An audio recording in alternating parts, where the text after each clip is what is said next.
Hello, everyone, and welcome back to Time to Rolls Campaign 1. This is episode 67, I believe, going by my count.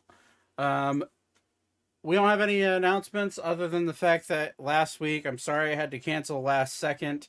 I have got some news that I can't share right now, nor should I, or I'm probably not going to share it ever. But just know that it in one fell swoop, my entire family's life changed last week. So it's just a life changing event that just fucked up my entire night, and I just didn't have the energy nor the want to do anything other than just kind of be focused on what that was. So can't really say much about it, and I probably never will. The people that need to know do know, and the people that will need to know will know eventually, but I can't share it on the internet, and we're just going to leave it at that. But just know that there is going to be a chance in the next 3 months to 6 months that I will have to cancel uh, just because of those issues. But I hopefully will be able to keep everything on schedule and ready to go. But I mean, like I said, things changed very fast and out of nowhere, and with my family. So it's uh, everything. I could say everybody's alive, which is good, but it's not good. Not good in the slightest for everything else. But um, but yeah. Anyways, getting past that, when being vague. Where the heck did my other dice go? I don't know where I put those.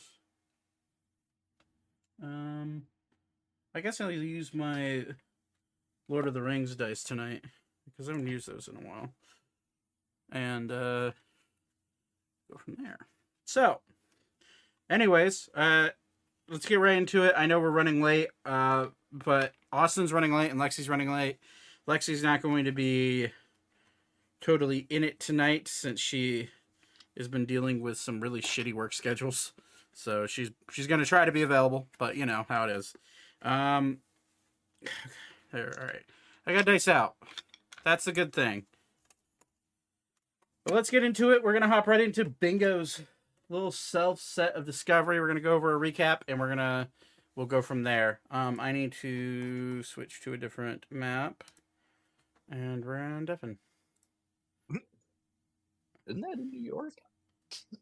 Well, no, they think he's in the Renaissance Tower. They think he might be. There's a junkyard in New Jersey where they think he's buried, and then I thought it was under Giant Stadium. yeah, under the giant. Well, that was another one under the Giant Stadium in the end zone. Then there's also a trash company that's in New Jersey, and then there was a property up in Michigan that they thought he was at. A lot of people think he's in the Renaissance. What the fuck did I just walk into? We, the resistance, refuse to be brought down. Probably the tamest conversation you could have walked into. Honestly, fair. I personally think they put him in a pond and he was eaten by an alligator. Was it Chance the Snapper? It was Chance the Snapper. Did you just say that out loud? Do you not Well, know who bless Chance you, the Snapper whoever- is? Bless you, whoever that was. Yeah, That was yeah, Tanner. that was That was impressive. That was visceral. He, for someone who doesn't have children, he has such a dad sneeze. It's a very dad sneeze, yeah.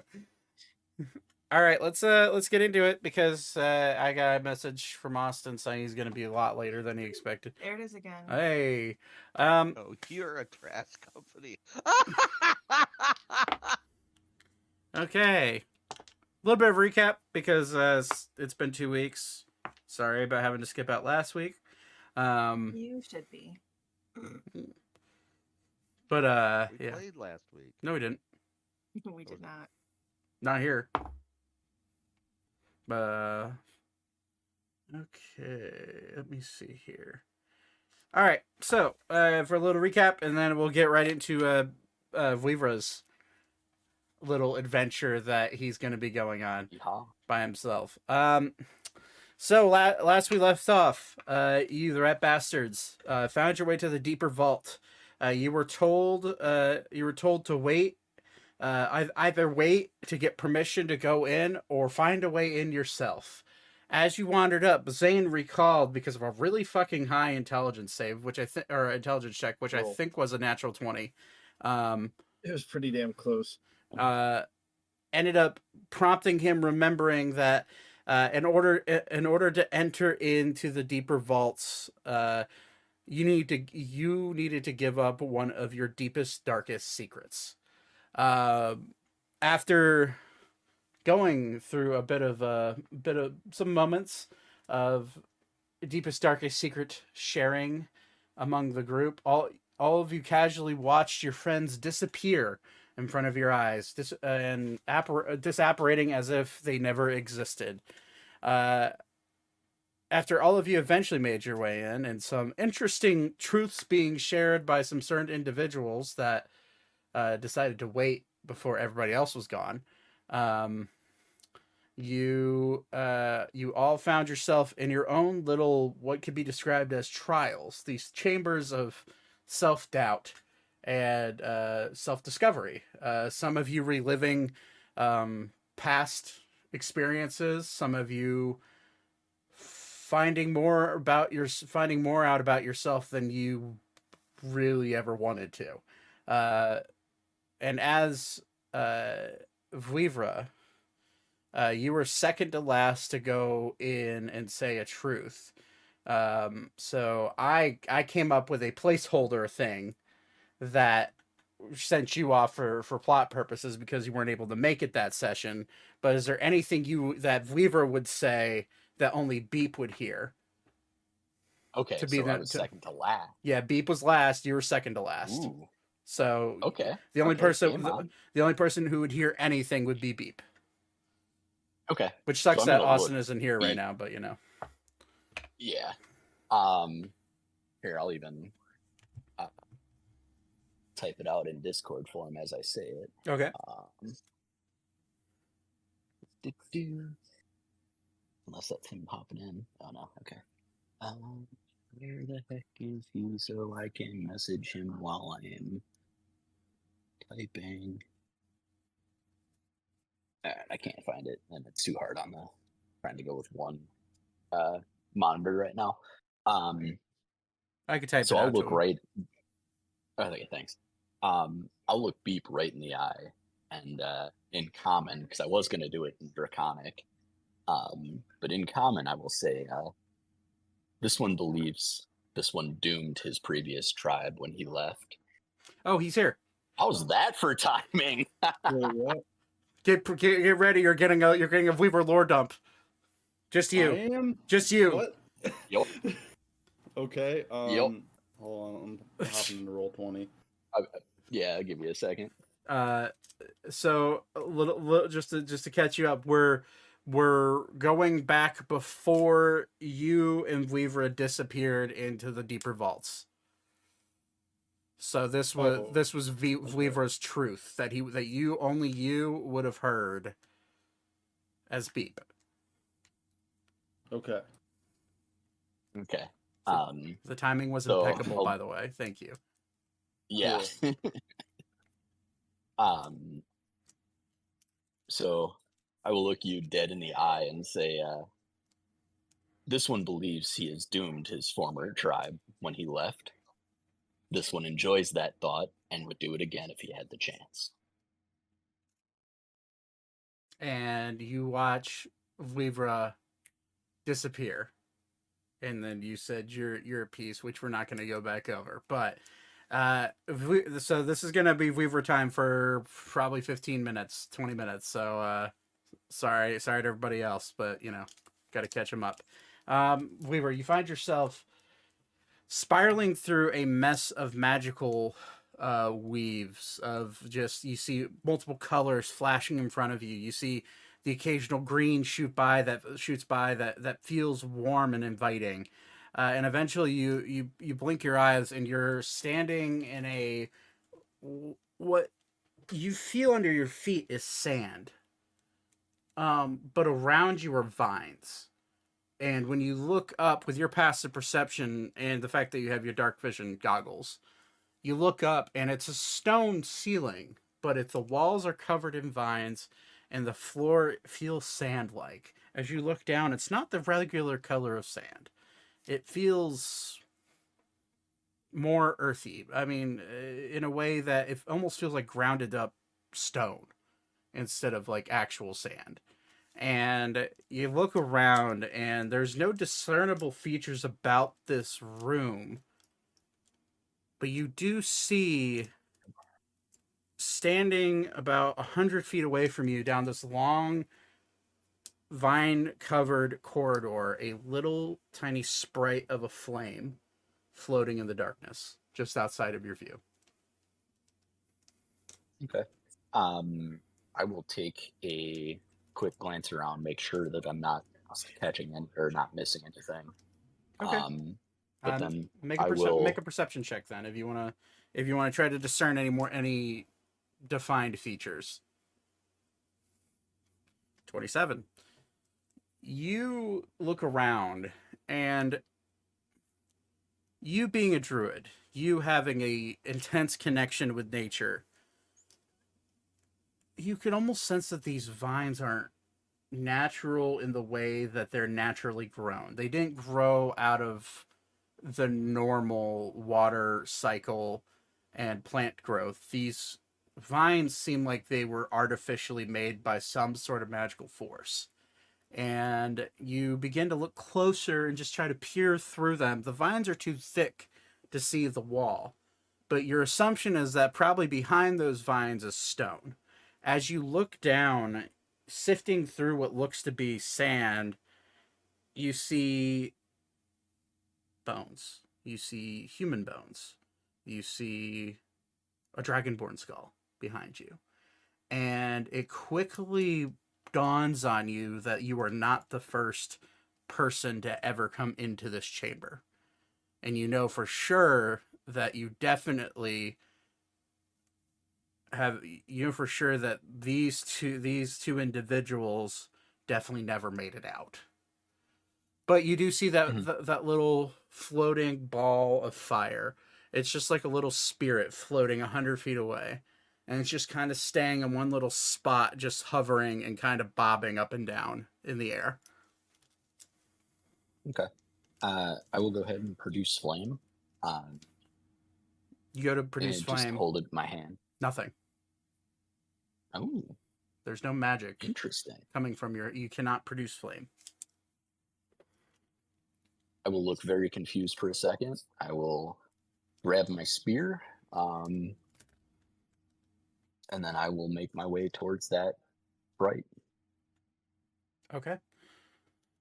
As you get closer, this little, what seemed to be a little sprite of a flame flickering in the middle of this room starts to get bigger and bigger as you walk closer to it. And then you blink your eyes and it gets smaller again. You look around and it's almost as if you didn't move. You didn't take any steps. You look down, you see the same bones, the same skull of the Dragonborn. And you kind of shake your head and you look around and there's just, it's like you didn't take any steps. What do you want to do?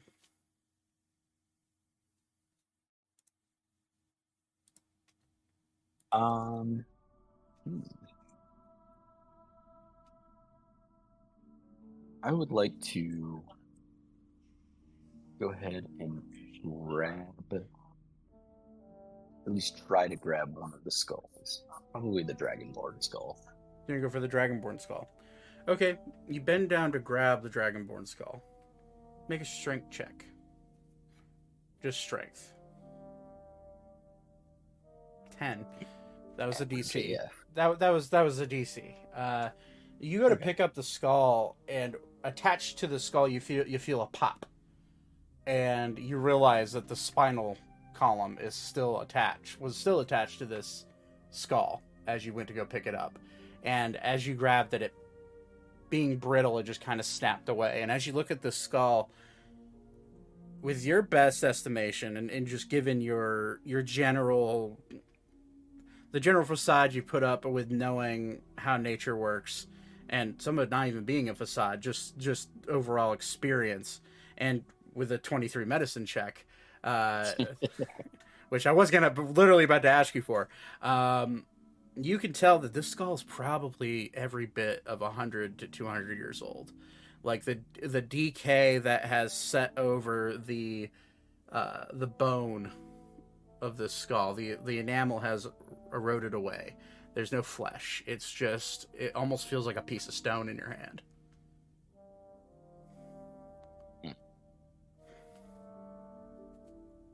But it's Dragonborn skull. Nothing too interesting about it. It's a big dragon-like skull that looks to be on the shoulders of a humanoid instead of an actual dragon.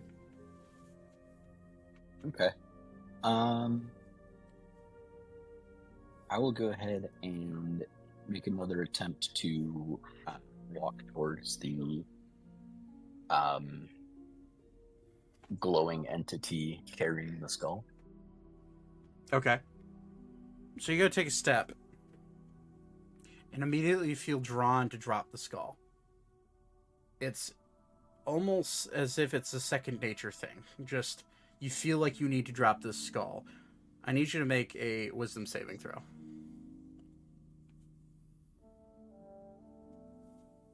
22. You feel compelled, and you push through with the will that you have, and just kind of the overall interest in trying to find your way towards this flame. You push through, and you take a step and another step, and the flame is starting to get closer. But instead of getting larger, it's staying the same, but you could tell you're getting closer because the bones on the ground are no longer there. However, you do feel this weird sensation underneath your feet. It's almost as if the sand is moving itself. It's almost as if it's breathing as you continue to walk. Can I snap off one of the vertebrae, assuming that the spine is... Did I pull the spine with the skull, or did I just pull the skull? The skull snapped as soon as that's what the strength check was for. So as you picked it up, It snapped off. The skull, the spine seemed to be buried underneath the sand, or stone dust, or whatever this is. Yeah. Can I pull a tooth out of the skull? Yeah, with relative ease, with your strength. You pluck, just pulling kind of really hard. It does snap a little bit, but you do get a... That's fine. Yeah. Okay. And I'm just going to immediately drop it and watch the tooth. Okay. The tooth... is it, like, moving back on its own type of thing? The tooth hits the ground, and you see it, like, settle into the what looks to be the sand. And then you notice it move forward, like in front of you, away from you, and then draws back into the point that you dropped it at. And then it moves forward and then back. It's almost as if this is breathing. The sand is moving at almost intervals of breaths. Okay. I'm going to try to kind of time out my movements, move forward when like the tooth moves forward a bit, and then stop, wait for a second, and then forward again. Kind of just in intervals, if that makes sense. Okay.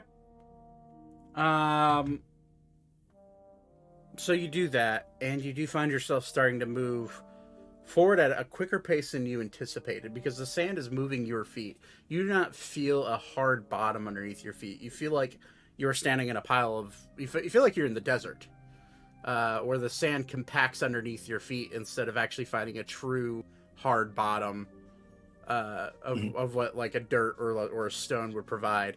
And on every what seems to be a breath in, and you walk, you get closer and closer to this flame, eventually to the point where you find yourself face to face with this like little floating sprite of a flame, and it's just there in front of you.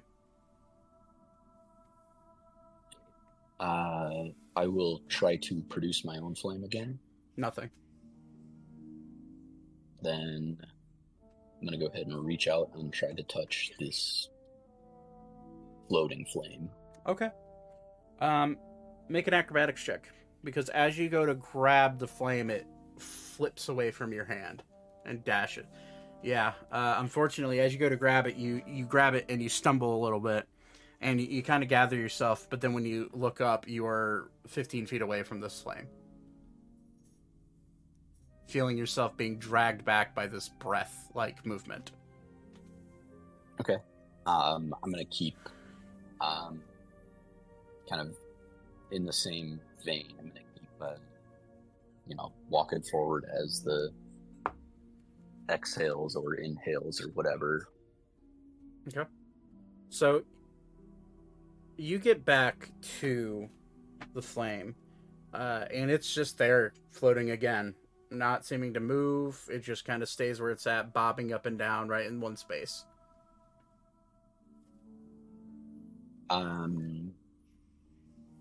I will go ahead and I'll turn my spear around and kind of not like aggressively poke it, but kind of like offer the haft of my spear towards the flame.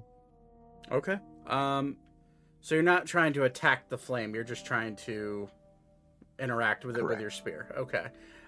For that case, I'm going to need you to make we'll say an attack roll, but not with intent to injure. So make an attack roll using your spear.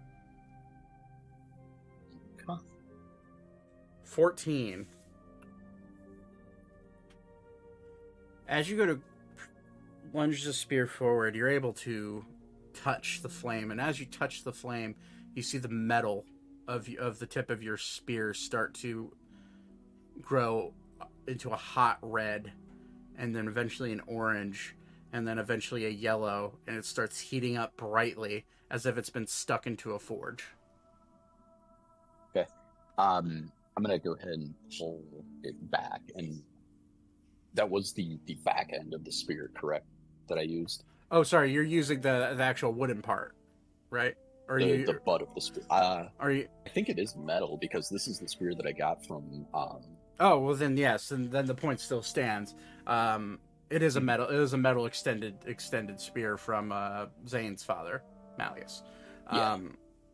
Malleus, that was his name. So yeah, the rod, like the actual rod part of the spear, grows the bright red as if it's being smelted down. It doesn't get quite to the point where it's malleable, but it gets really hot really fast as you stick it into. Okay, then I'm gonna pull it back, and I haven't tried talking to it yet. I'll go. Greetings. Are you able to communicate? You feel a little bit of like a little bit of a slight headache come on. Make a wisdom saving throw.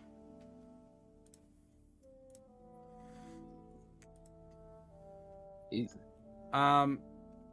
You hear a voice in your head, but you do end up taking 7 points of psychic damage. And in your head, you hear a familiar voice. One that has resided in your brain for as long as you could understand what your actions are. This voice is so familiar that you do feel a little bit of something that Vlivra doesn't feel a whole lot of. And that is sadness. You feel overwhelmed with this unruling feeling of guilt. And you hear this voice steep into your brain. My boy. You're well, I see. This is strange. Why am I here?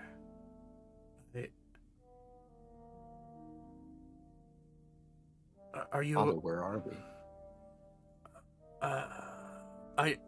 And I do not know. this is going to take place. This conversation is going to take place in Sabathian. Oh, yeah, fair. Okay. So, if anybody was witnessing this, they'd be hearing a very broken French Creole language being spoken right now.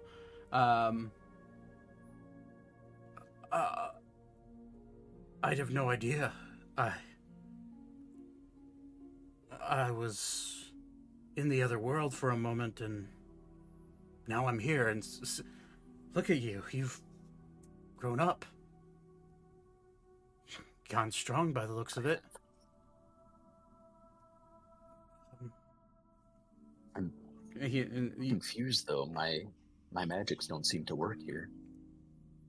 And for the now, as you're beginning to communicate, you feel an image starting to pop in your head, almost as if you're in your own brain space, and the area around you disappears, and you find yourself in this white,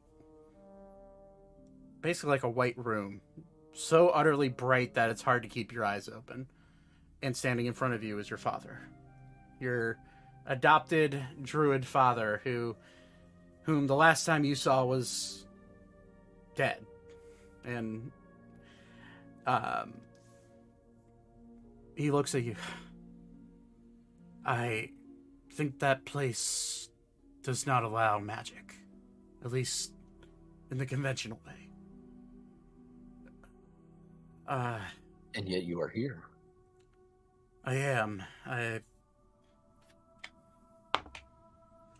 I do not know how, but I'm here. And he, before he even said, he'll just walk up and give you a hug. Okay, I will. His ethereal body will walk up and just give you a hug. I'm marginally less awkward at hugging than he remembers. Very marginally less. And he does pick up on that. I see you've gotten used to some of this. That means you found friends, I assume. Yes. Good. A new tribe, so to speak. That's good. That's one thing I regretted, leaving you behind, and was... Yeah. I do not understand why I am here, nor why you are here. But I have a feeling it's for a reason. When you saw me in that place, what was my form? Did I have a body? Was I... A mote of light. Almost a flame. Okay. He's gonna make an Arcana check. Because I have stats for your daddy. I made those. I made that character sheet. Even though he's dead. Even though he's dead, but you know, sometimes characters get brought back to life for odd reasons. Fair. Shit. That's a 33. Your daddy's a smart motherfucker. That's how it is. Apparently. Yeah. He will, like, you'll see his hands reach out. It seems we're being drawn by some sort of celestial magics. It's not coming from a being, although it is. It's coming from something tangible. But the gods have long been locked away. My friends and I were seeking out a powerful artifact, the Cordeorum. He will roll a history check to see if he's ever heard of that. That's a natural 20. So that is a 35 for a history check. He will... that would explain things. From everything I've heard about those gems, they're legend, but if you're searching for one and I'm here, I assume that might be what's drawing me here. That means I have a purpose. And you'll see his hand like reach out, and you'll see flames start to erupt from it. And he'll like close his fist. Why can I do that? I did not know. And then That is something that was usually one of my powers. let me try using that same spell right now. Go ahead and try to produce flame. Nothing. Huh. I'm gonna try to druid craft just a little like small flower into my hand. You watch a flower apparate into your hand. Well, it seems that one still works. And he will do the exact same thing and match the flower.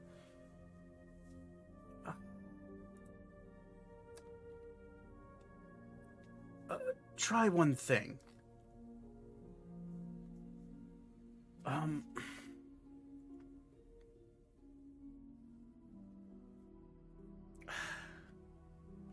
Maybe...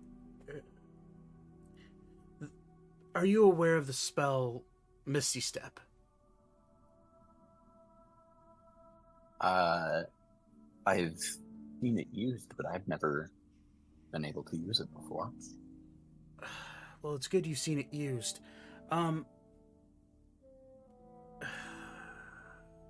He's gonna try to use it. You see him, like, step forward and nothing happens.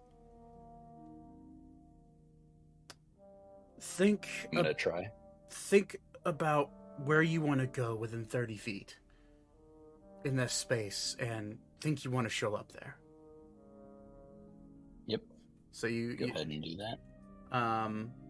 Go ahead and mark off a second level spell slot. Boys. You just switch to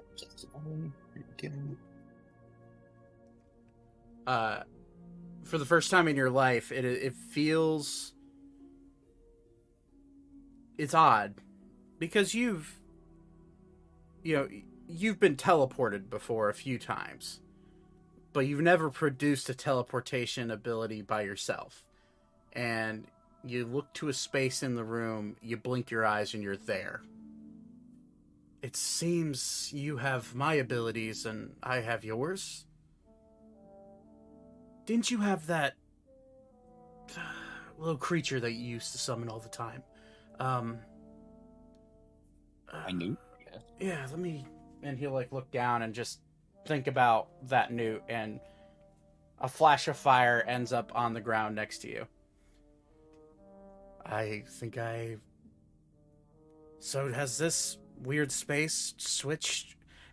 brought me back to being somehow, and then switched our powers? Alright, let me try one thing. And he will, like, look around, and you'll see him reach out his hand, and a wall of plants starts to grow into this space and around you. And he's like, oh, okay, that still works. When you were in the other space, did you try casting any other spells? Other than your flame? Most of my spells have come from my flame before. I didn't think to try anything else. Okay. Well, you're gonna not see me. You're gonna see whatever form I am. But maybe try going back to that space and using a spell. A good one to use...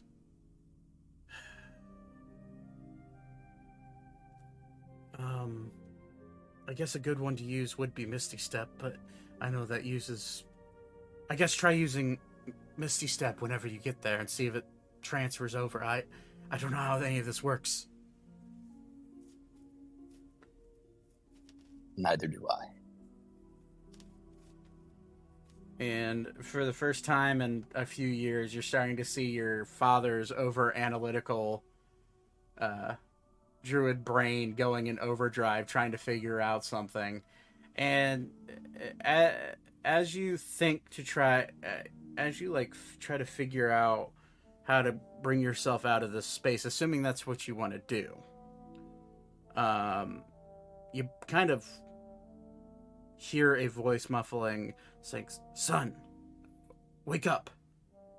Wake up." And you'll open your eyes, and you are now, as you wake up, you're now engulfed in these vines are now lit on fire.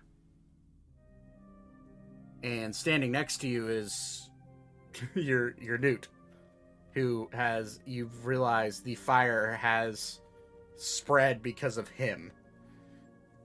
Whoops. Trying to wake you up.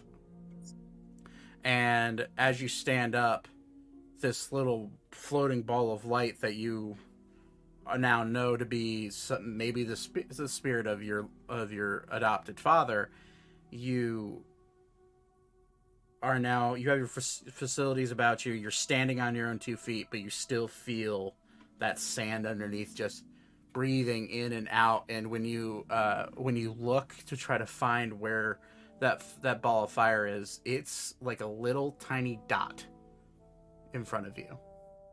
You do not know how much time has passed, nor do you know how far you've moved. All you can see is just this little flicker of light 1,000 feet away from you.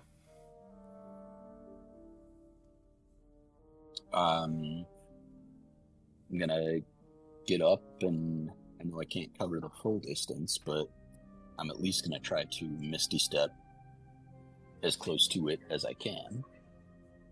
You Misty Step 30 feet. You Misty Step 30 feet. Mark off a spell slot for me. Yep. As you Misty Step, you hear echoing through your head. Good. That there must be a reason for this. Get close to me again. Maybe I don't understand this. And you hear a frustrated sound coming out of his voice to nothing but static in your head. And all of a sudden he's not talking. I'm gonna keep on making my way that way. Okay. So after about 5 minutes of walking, because timing your steps to get closer, you only can take about 3 or 4 steps every time it sucks back out. You take a step, and you eventually get to where you're close to this ball of flame, and it's still just floating there, bobbing up and down. You hear nothing in your head.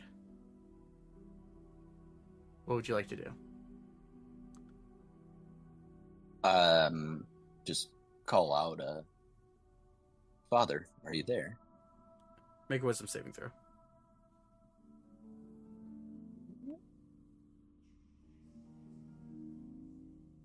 Let's see. The DC was much higher on this one, which you just barely met. You hear, "Oh, thank God. You went quiet. You got far away from me, I think. Anyways, I've been thinking as you've been away.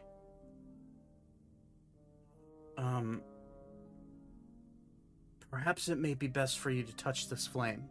I know it might seem suicidal." I don't even let him finish that sentence, but I'd reach out and try to touch the flame. Okay. You touch the flame, and immediately it starts to roast your hand alive. You feel your scales start to harden and burn. You smell what basically scales are bone in a scientific sense. So you start to smell what smells like burning bone, which is a very distinct smell. And you keep grabbing on, and you do take 15 points of fire damage. All right. As you take 15 points of fire damage, I'd like you to make a Constitution saving throw. As your father says, keep at it. My brain is not working right. Yeah, you're fine. Okay. And Constitution save, you said? Yes.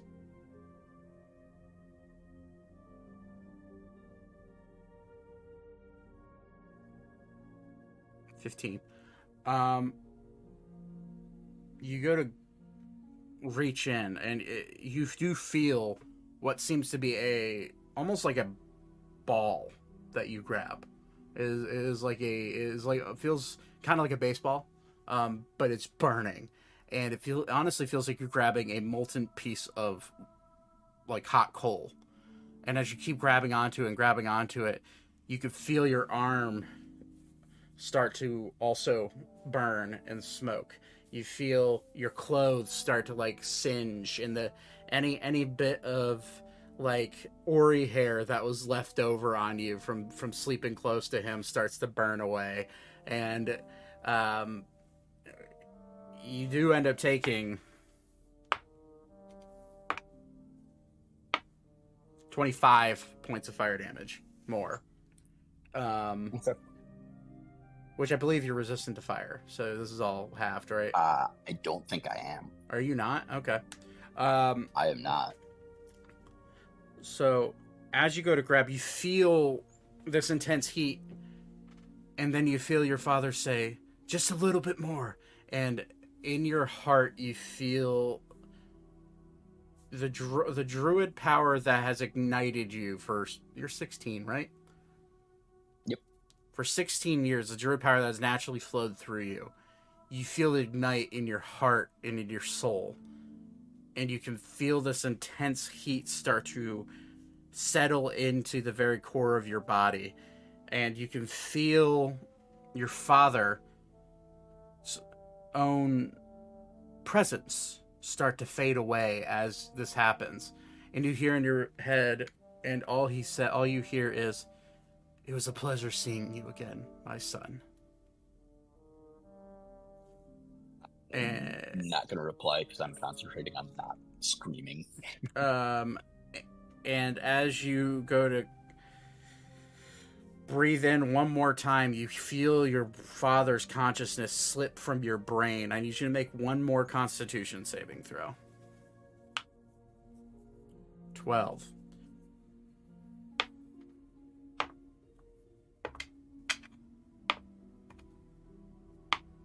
You take 30 points of fire damage. But as you absorb in to just lay into this flame, you feel your heart beat. How hurt are you right now? Under a quarter at this point. Okay. If my math is right, which I think it is.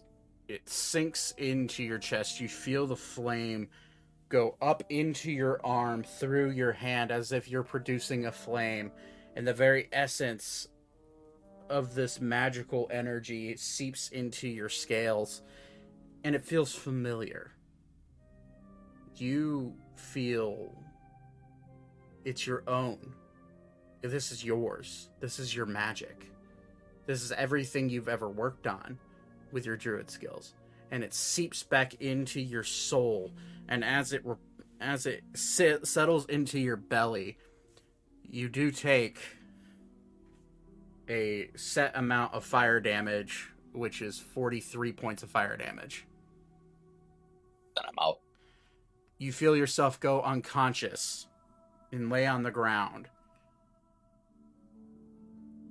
You take an exhale as you go unconscious. And then you wake up in a stone cavern. It's like a hallway filled with stone everywhere, 15 to 20 feet high ceilings, and standing next to you, and actually currently standing over you is a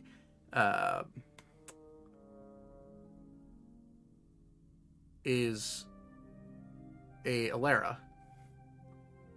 She's currently looking at you, poking you, saying, wake up.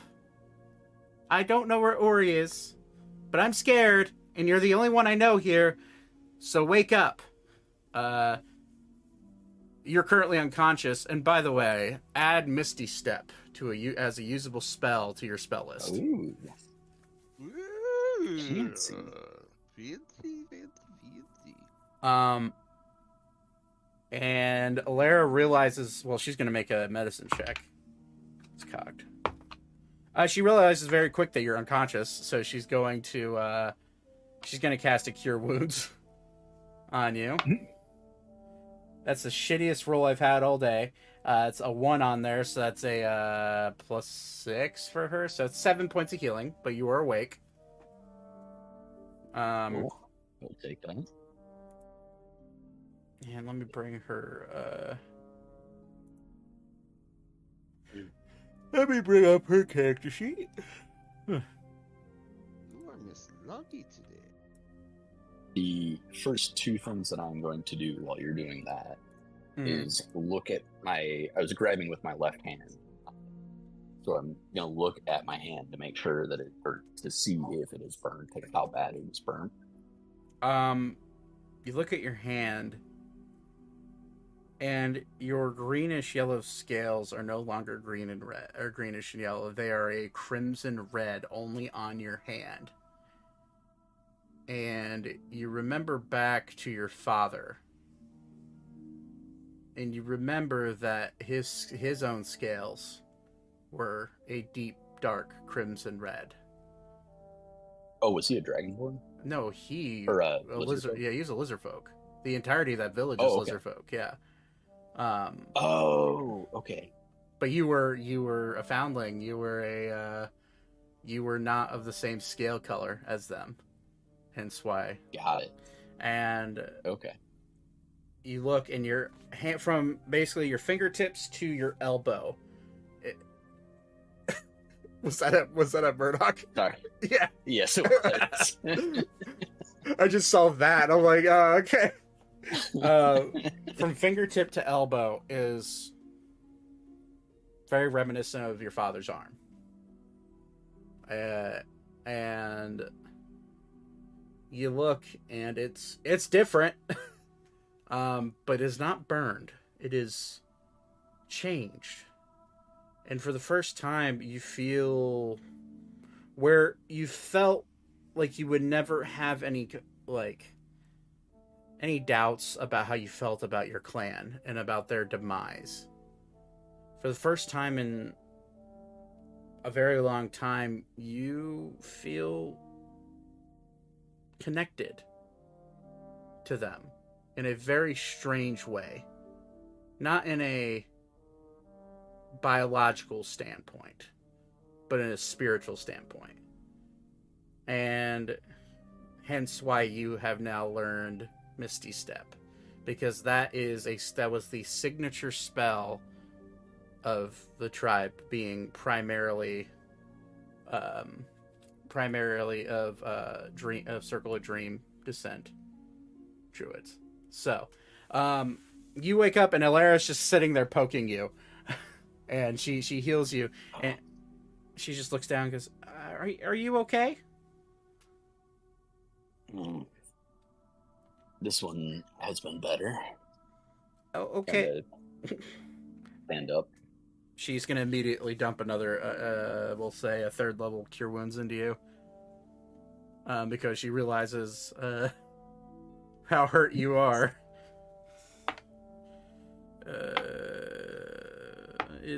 Wow. That's 2 8s and a 5. So, that's 27 more points of healing to you. Thank you, little one. Yeah. I don't know where anybody else is. One thing you do notice, sitting on Alara's head is not only normal Froggy, but you notice another frog sitting on top of her head that is completely different colored, and as soon as you flag it with your passive perception, you immediately flag that as not of this world.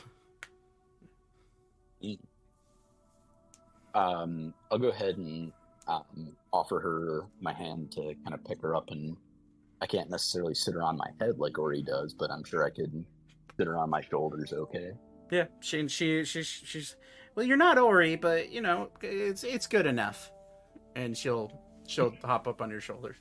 And I see you have found a new pet. Oh yeah, and she'll bring him down. This one's name is Elvis. I found him in a dream world. And she'll like bring down Elvis in front of you, which Elvis is like this, like neon yellowish green colored toad with like a white belly. But as you look at his eyes, it's not a frog or toad eyes. It's like bovine eyes. And he looks at you, and in full perfect comment, he says, "What up, baby?" What up,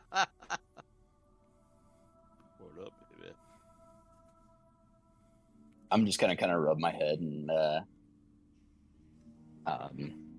ignore the frog for a second. I look at my hand. This one has received something new as well, and I'll kind of show her that my arm has changed. Wow. Huh. And she'll just like look at and poke at your arm. Does it hurt? Not anymore. Huh. Well, that's good. And then Alara will just go full blank brain mode like Alara does as she says that. Well, and then she points forward and she's like, I guess we're going this way. I guess we are. Let's see if we can find anyone else, shall we? Okay. And I'm gonna go ahead and cast Locate Object. Okay, what are you trying to locate? I think it would have to be Ori's axe. Okay. Or glaive. Actually, probably Ori's glaive. Okay, Ori's glaive. That's 1,000 feet away, right? Yep, 1,000 feet. Okay. I just want to remind you that Alara and I have the necklaces that like. I know. Okay. Yeah, I made note of that because I didn't. Let's say Alara is not focused on finding anybody but Ori at this point. That makes sense. Ori is her safety I blanket. guess that was more for Elka than for her. It is more for Elka being big sister mode, losing Alara the way that she gets lost. Okay, you do sense Ori's glaive within the 1,000 feet. It's about 900 or so feet away, so it is a good little walk, and it's straight ahead through the corridor, and it's straight ahead slightly to the left as you look down the corridor. So I assume you start walking that way. Let's refresh. Now that we're here, let's refresh who's with who. So you got Ori. You've got Ori, Zane, and Alan together. You have Beep and why can't I remember? Hold on. Where's my? The wizard guy. It's not Ornthalis. It's his freaking crony. I'm blanking on his Doesn't it name. start with an S? Yes, it does. I believe. Wait, I haven't. What am I doing? There's a tab open with a list of NPC names. Let me just look at that. Fried brain syndrome. That's What's the name of Six Head? FBS, baby. FBS. There is. What? Oh, there it is. Celica. Celica is his name. Beep is with Celica. Alara is by, or not Alara, Elka is by herself. And Thaddeus, you are with Ornthalis. Are we? I'm looking at the map. Do you have us on the map at all, or? Yeah, so top right of where the corner here, I'll ping it. We don't have a map. I don't have a map open for you guys for the Deeper Vault because it's an exploratory theater of the mind thing until it's not. Okay. But where? If you're looking, what I have, the map I have up is Arendur, the Arendur road map. Okay. That you would have grabbed from Ornthalis's study. And where you're at is the Deeper Vault right here on my ping. Okay. And we're all Zach, if you hold shift and ping, you actually drag everybody's view frame to there. Oh, that's good to know. Yeah, I'm still figuring out the ins and outs of Roll20. But even though it's been over a year. Okay, and then am I missing any? Let's see. I'm sorry if I am. So we got Ori, we got Ori and Zane together. We got Beep and Beep with Celica. We got Elka by herself.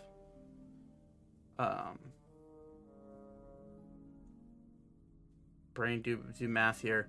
So Zane, Ori, Beep by himself but with Celica, Thaddeus with Ornthalis, Elka by herself, and then then Alara and Vlibra together. Okay. So we're gonna go quickly to Beep. All right. You're with Celica, and Celica's currently sitting down next to a fire that he's made with just the few bits of wood and scrap that he was able to grab before coming into the vaults. And he just kind of looks at you and goes, "Well, I suppose we should go find everybody else. Let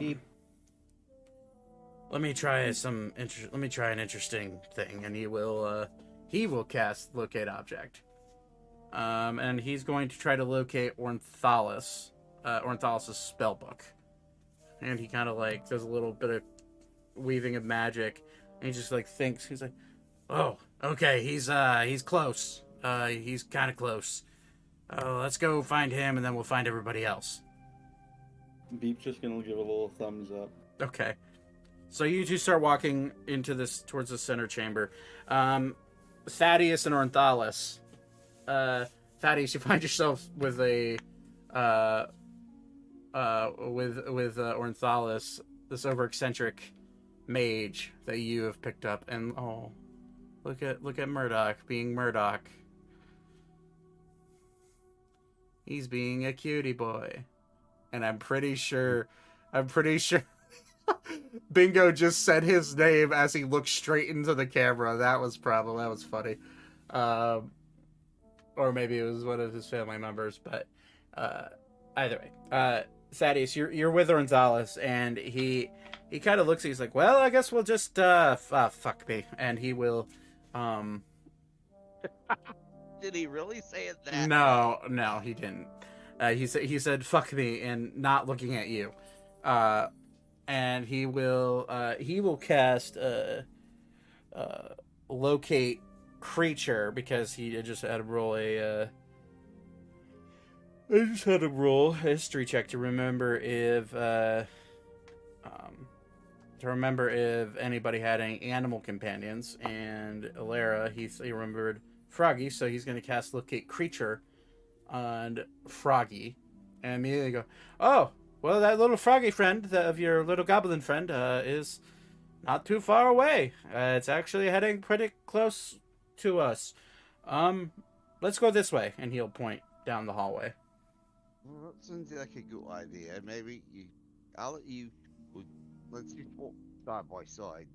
God knows what's in this place. I couldn't agree more. All right, let's go. And he will continue walking with you. Actually, I'm gonna. Although you may not see me, and I'm gonna pull my cloak over my head. Oh, what do you mean? I still see you. Okay, that's nice to know. Oh, did you do some interesting magic trick? Oh, okay. I have a cloak of invisibility. Oh, that's what this little weird veil. Oh, okay, that makes sense to me now. Sorry, I can see invisible shit. Let's just put it that way, permanently. And he'll point to his right eye, and if you make a perception check, actually, Todd. So, if you can see invisible stuff, you can see me. Can you see anything else that I might not be able to see? Things are invisible, but yes. Did you make a perception check? Not yet. That's for 20. Oh. Damn. You do see this. As he points to his right eye, you see ingrained into his eye, in very faint, almost like matching the color of his green eye, is a faint magic circle that is glowing right now, a darker green. And he'll point to his eye. I did this probably fucking 500 years ago, but it works for me. Oh, well, okay, that's good. This lets me see invisible shit. Keep me posted if you see something that you know is invisible that I might not see. Okay, all right, sounds good. And then he'll let's go, and he'll keep walking. Now we go to Zane, Ori, and Alan. Well, I don't know which way to go. How about you guys? No idea. Damn. All right. We're stuck forever. Wait, Ori, aren't you a Minotaur? Don't you have like really good sense of direction when we're in these types of situations? Yes, but I've given up entirely. What? Why? I'm just kidding. What's the cavern look like again? It's the one you guys are in. So there's a way back that Alan came from that said was a dead end. There's a little side room, like a little offshoot that Zane walked out of. And then there was this main cavern, which is about 50 feet high and about 40 feet wide, that you guys are in right now. And the only way forward is the way that either of you have not gone yet. Let's go this way. I'll point to the one we haven't gone to yet. Okay. I thought for sure you'd point the way I came from just to be an ass, but all right, let's go. I don't know why you asked me. This is literally the only other way to go. Well, I get that, but I just whatever. Come on, let's go. I don't like. I'm following your lead, big guy. You never get lost, so I'm lost. that's what? Or he walks one step. All right, let me get a little flat going on here, and Alan will tap his staff, and dancing lights will come out. So you keep walking forward, and eventually, all of you, except for Elka, find your way into this center cavern area. In front of you are multiple entryways and hallways, and you watch every party member, except for Elka, walk out of one of those hallways. Where's our bunny? I don't see her. Yeah, that's really fucking Someone weird. does not know. Huh. Well, interesting. Did she not tell the statues a thing? She did before I left. Before this one left. Well, she's got to be here somewhere. Ori puts his hand on Zane's shoulder. She will be missed. We must move on. We're not just abandoning our friend. What the fuck? I will go ahead and do another locate object on one of her weapons, the icy one. Okay. You go to cast locate object, and wherever she is not within 1,000 feet of you. Or that her sword is not within 1,000 feet of you, at the very least. She may not be nearby. This one cannot feel her weapon. She's already moved on. Well, I mean, isn't there other methods of trying to figure out where she is, or do we think that she'll be all right by herself? I don't think we should go terribly far without her. All right. But she is not within 1,000-foot radius. I'm aware. I still don't think we should go too far without her. Am I with these guys? Yeah, everyone has converged now, and I should describe the room because you're in it currently. You are in a what seemed to be a broken down cliffed area. That like there's a giant crevasse that's cracking down the middle. It's a multi-terraced room, and in front of you is just multiple pathways that converge in, and as you look around, there's no real way to go other than farther into the room. And where all of you come out at is you're currently on the lowest level of the terraced room. Alan, Don't we have a sending stone with her? do we? Just for... She has the one for somebody. This one doesn't remember who. Ornithalis looks up. I suppose I could cast a sending spell and see if she says anything. If we want to do that. We can't leave without her. She's part of the family. Part of the I've ship, already part of the moved on. crew. I've accepted it. You all need to as well.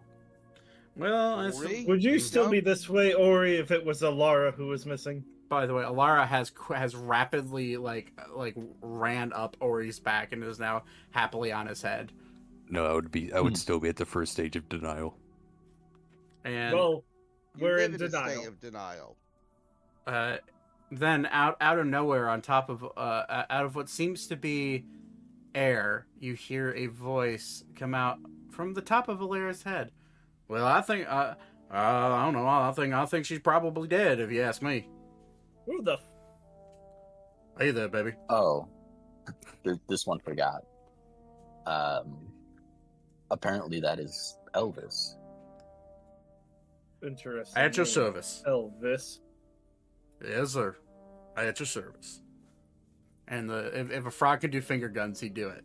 Does it do a funny dance with his legs? No, he does not. Fuck. No, but he will tell you. What's Thank the you. point? Thank you very much. Thank you very much. That's pretty good. Who is this? Elvis. How did you join us? I woke up on this little one's head here. He's been here the whole time. So Froggy's Okay. real No, name that is one is Elvis. Froggy. And Froggy No, just kind of they've like both been there the whole time. Froggy just hops like to the top of like the farther top of Valeris and just kind of like looks at all of you right next to Elvis. We Asserts all- his dominance. We all need to refocus. on Getting heavy Summer up there. And figuring out where she is and why she is not with this group. And if anybody disagrees with me, then you will suffer from the tip of my rapier. What are you gonna do, Just Thaddeus? the Tell him tip. that you're from the House of Sterling. I would expect this from Ori, but not you, Zane. I think I'd rather get stabbed again than hear you say you're from a house you're not a part of anymore. I'm just frustrated. At least I have a family I have my family's alive. What are you talking about? Oh, I Well, thought you killed some of them all. are.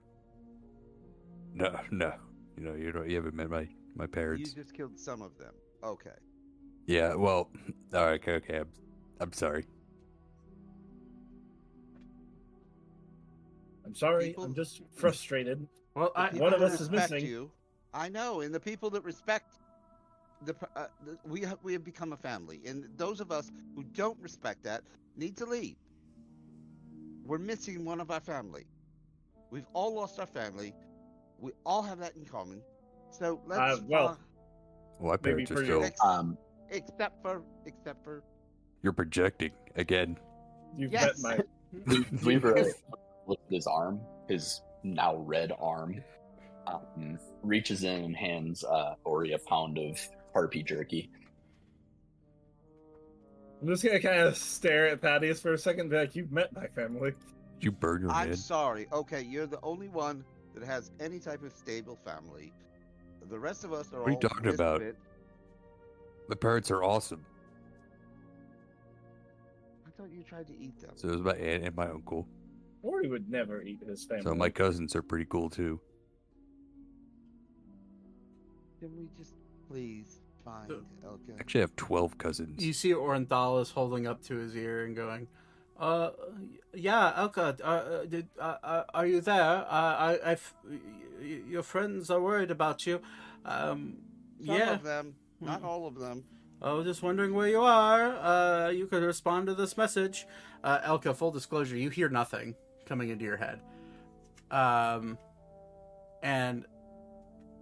Orenthalis looks around and goes, shit! Did I not prepare that today? No, I did. Fuck. She's not answering. Guess we should just look around. Okay, what did we all just go through? I met with my mother, and I was walking out the door to meet with Noetic, and my father was standing at the door. I had You a almost met dream. with a traitor? Yes, my father. Oh, I was talking about Thaddeus. Or, yeah, Noetic. Please, Thank you. I'm actually going to bristle a do little bit at that. not call Thaddeus. Well, Excuse me. Do I would not never call No, I didn't. Noetic a traitor. He's This working one with the knows. vampire. He is under a spell of some sort of madness. This one agrees. This So, one agrees. Wouldn't it be messed up if he wasn't uncontrolled? He was just like that. What a twist. Thaddeus, what happens if we get to him and he's not being controlled? Then I will kill him. I could kill him if you want, if it's Or Too I will much let trouble. Ori kill him, because Ori seems to have the need to do that. yeah, that's me. It's my red flag. God damn it. Yeah, just like killing people. It's my red flag. All on I'm his- saying it's on is his I Tinder know bio. what I just went through to get here. And it was a visit with my mother, who I felt betrayed me. And as I was leaving to find Noetic, my father interrupted and stopped me at the door. And now I'm with you all. Did I your don't- guys' did we all go through this? This I- one saw his father. Mine You guys was. feel like it was some sort of test? I was It a child, was by the way. interesting. I didn't really see anybody but myself in there. I killed myself in mine. I think I fucked it up. I was a child. I had to teach the meaning of life to a warforged. God, you must have been there for days. It sure went quicker than it seemed.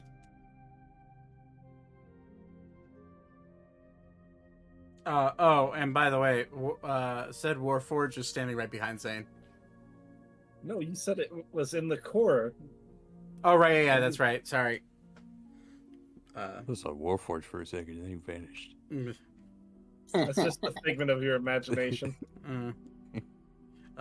Can- Yeah, the Warforged is in its core. Yeah, Alara, what did you see?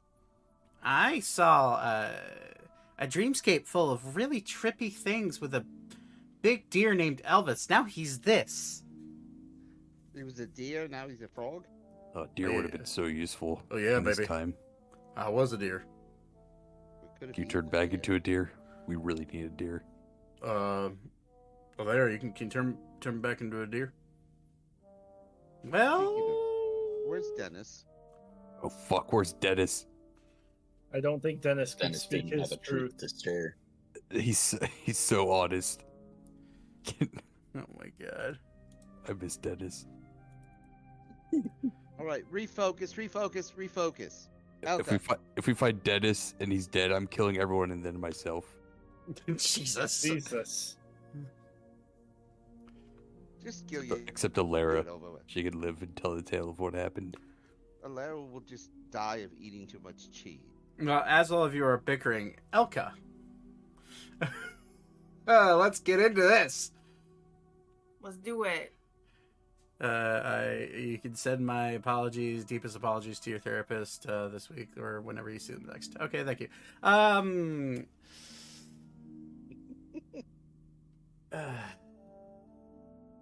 You find yourself in a deep cavern, staring down an abyss with a rope and wooden ladder that goes across the abyss to the other side. It seems pretty shaky at best, from your best, just little check of it with your passive perception. You How far hear is it? to jump across is what you're trying to think about doing. Yeah. It's like 90 feet. Okay. You look around and wind starts blowing. And on that wind, you feel like you just hear a bit of a voice come over. And you hear, Elka. My dear, you'll be okay. And you recognize all these voices that are coming through, and they're all that of your family. You hear archers. You hear Elkises. You hear Pavins. You hear your mothers. Your fathers. Your grandfathers. And they're all just echoing through. You hear, it's a damn shame she doesn't have magic. Just get rid of her however you can. And then you hear, but father, she's my only daughter. And then you hear Elkis say, Dad, you can't just get rid of him.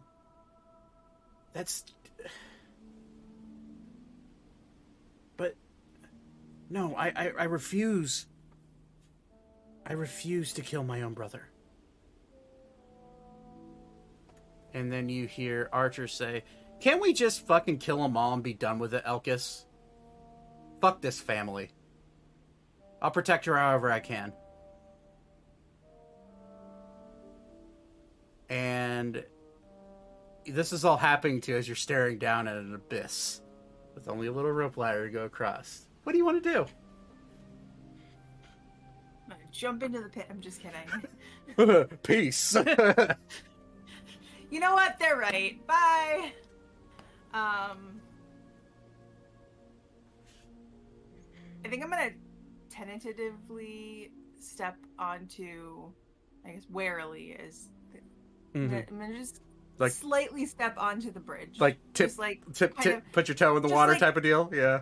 yeah, like give it a little like push and see if it can like hold me up, kind of thing. Seems sturdy. A little bit swaying because of the wind, but it seems sturdy. And mind you, as all of this is happening, you're hearing cries of your mother saying, "Where did she go? Honey, what did you do to her? I'll never forgive you. And you'll hear you'll hear Elkis say, I'd never kill my brother, nor would I ever kill my niece. She deserves to be protected, father. You want to put a full foot on that bridge? I'm just gonna try really hard to just focus on the bridge and not what I'm hearing. Okay, so you're actively trying to block it all out. Yeah. Make a wisdom saving throw. Alright. You can't give me that kind of power and expect me not to utilize it. My brain immediately went concentration check. Wait a second. I rolled a 1. Oh, honey. You put one full foot on that bridge, and your foot goes through, and you start to plummet down into the abyss. Wait, I mean, like, I was not like, I was just like, I was still holding on and stuff. Sounds like Ori was onto something, guys. I'm kidding. That was actually a joke. No, what does happen? You take one full step and you feel the bridge sway with the wind, and each weighted word that comes through shakes the bridge more. You hear, you hear, she's nothing but a failure. She's better off dead than useful to this family. What good does swinging a sword around do? And then you hear Archer say, "Can I just kill your fucking dad?" And as each insult and protection comes in, they're clashing into each other, swinging this bridge as hard as you can. Do you want to keep trying to go across?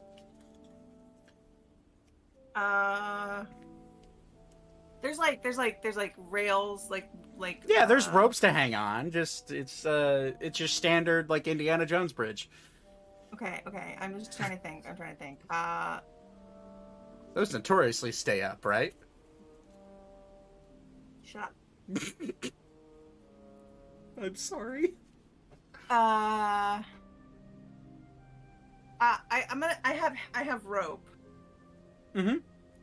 So what I'm gonna do is I'm gonna tie the rope around my waist, and I know that there's like the pieces of rope that go up and down, but I'm gonna tie ropes. I'm gonna tie the rope on either side to each side of the bridge as I go, and then I'm gonna go slowly, and then when I get to one of the up and down rope parts, I'm gonna untie it and tie it to the next part. Okay, well that'll help So that you. I'm attached. That's going to help you with your dexterity saving throws. So you doing that, the DC is going to be lower. Cool.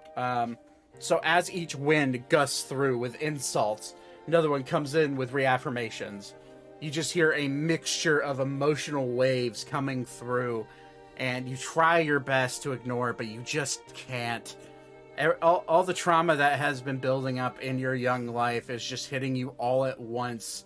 It feels like you're being suffocated by a wave of nothing but just bad feelings that you tried to leave behind in Arun. And each step feels heavier and heavier and heavier, and you feel the bridge swaying.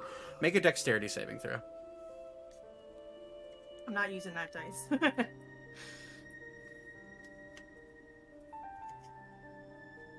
What the fuck? Hang on. Did you just I have roll? Indomitable.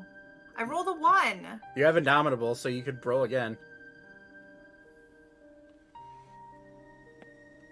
Okay. I would have laughed my ass off if that was a 1 again. I'm sorry. 22. 22. You take a step, you tie yourself off. It gets harder and harder, but you continue moving on. You hear more insults from your grandfather, basically saying that no grandchild of mine was born without magic. Get rid of her as a babe. And you hear a reaffirmation from your mother saying, I just want her to come home. and each one feels. Each wave of negative energy is met with a wave of positive, loving energy, and it's hitting, and it's hard to keep your concentration. It's hard to keep moving forward. I need you to make another dexterity saving throw as a wild gust of just a maelstrom of insults hit you all at once. 16. You stumble to the ground, or you stumble to the base of this bridge, swinging. You're hanging on for dear life, but you're able to stand up just barely and continue moving forward. You're about a quarter of a way across this bridge. And then... I'm just going to say, Elka's just got tears just streaming down her face, but she's just going to push through it. Like, she's not going to... She's just gonna keep going and aim for the other side of the bridge. You hear the words of the bronze dragon that you met just moments before echo through your head. This is a challenge of ordeals. Do you want to find yourself, or would you remain weak in your own self-pity? I'm gonna scream. I'm not weak. Aren't you? And then... Take another step forward. It. Make another dexterity saving throw. I'm just gonna keep screaming. I'm not weak. I'm not useless. I'm not worthless. 21. 21. You're able to keep moving forward. You're about halfway across the bridge now. And this is where it gets rough. You feel your legs giving out. Your knees are shaky. For the first time in a very long time, your bunny rabbit legs that you're so proud of being so strong are no longer strong. It's hard to keep the own weight of your small frame up, and as you push forward, you hear a voice emanate through this cavern, and it's Archer. And he says, "Come on, kid. It's just a few steps. You're a little slow. You're just half a step slow. I know if you get this, you'll be great." And you immediately, a memory flashes back. You know that very line. You remember the time when you were training with Archer. And then immediately a wave of negative emotions from Pavin come in and say, "What a useless fucking sister. Can't even cast a simple firebolt."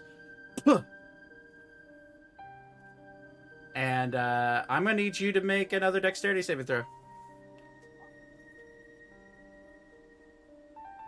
I'm gonna try and remember the Pavin that I know now, and not the one in the past, and remember that sometimes we have to grow. Mm-hmm. And I rolled an 18. An 18. And I'm just gonna scream into the void. I know that's not Pavin. That's not who he is anymore. He loves me and I love him. Okay. You take another step forward. And you feel the board snap underneath your foot, but you continue you continue moving forward. Headstrong in your beliefs, knowing that your brother is not the snobby piece of shit he used to be. And you get real close, and all of a sudden the void goes quiet. And all you hear is just a light brush of the wind. In your heart, you know that you're almost there, and you hear in your left ear, just a very warm blowing gust. You hear your mother's voice come through and says, "It's okay if you're different, Elka. Your father's a little bit headstrong, but you're fine. I know you'll be fine, sweetie. Do what you want. You don't have to follow these traditions."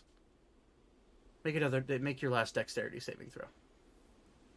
As a gust of slurs that I'm not allowed to say and insults come flying in at you at mock speed of your grandpa's voice, just hating you. Your father mixed in there with hate, wanting you dead.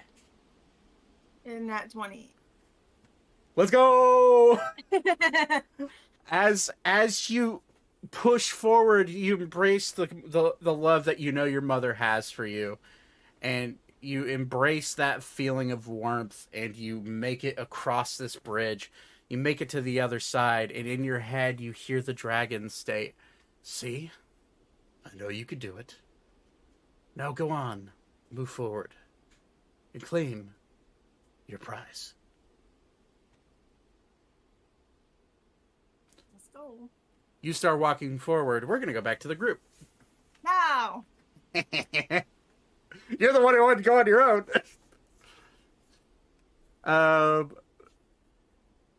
Everybody, you're kind of sitting around trying to figure out where the hell Elka is. Weavra, passive perception, very high. You hear skittering of unnatural speed.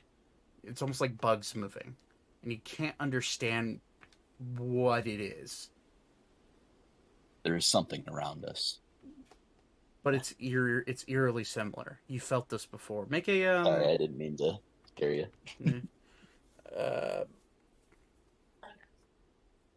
Make a Weavra, do me a favor and just make a general perception check. 27. You feel down to your bones, you know what these are. You remember thinking back into a basement in Artemis when you're searching for Alara. These weird arachnid-like motionless, voidless of soul creatures that can have the ability to transform. And as this feeling of dread washes over you as a spellcaster, everybody who's a spellcaster here feels a bit of a shiver go down their spine as one giant insect-like claw comes out of this like crack in the ground, and standing in front of you is, if I can switch everybody over, is a group of mage hunters staring all of you down. The gem-like frills on their back out in full radar, all of them focused on Zane and on Alara and on Vuivra and on Ornthalis and Celica and Alan, and they are ready to hunt. Everybody roll initiative. Yeah, boy. Is there a map? Go. Yeah, there should be. I only see blue. You only see blue? What? I see the map. Let me just. Oh, you do? Let me refresh it. then. I was gonna say, do you want to place us X so that way we know where you want us to be starting at? I can do that. There it is. Where's the initiative tracker on this new one? Turn order. There it is. I had to go for a minute. It's Beep. Beep's Here also too? Yeah, Beep's also here. Sorry, I forgot. Okay. I always forget. I always forget. Beep is also a spellcaster until you do dumb shit, and I'm like, oh yeah, that's right. Bard. Yeah, I do have them. Fog of War. I don't need that. So 5 mage hunters come crawling out of this crevice. I need you guys. Well, let me move this up here. Oh yeah, we need to put the tokens down so we can put an initiative easier. Yeah, let me. I'm grabbing. Going down the list. Okay. Alan. Oh, do you just want us all where Alan is? Yeah. All right, cool. Throw Alara down. Select that. I mean, it's not letting me do it. That's fine. I'll get you. Me neither. I'll also get you. I don't know why it does that. I've like re-uploaded your tokens and stuff on your character sheets and nothing. What a great initiative roll. My initiative was like 35. Oh, okay, gotcha. And then I need Ornithalis and Celica, which let's go ahead and grab this music. I have 122 initiative. God, you Damn, I only have always 101. beat me. I hate you. I rolled a natural 100. I rolled 69. Nice. I didn't. We're rolling hundreds for initiative now. All right, hold on. Roll 1d100. I rolled my natty on my table.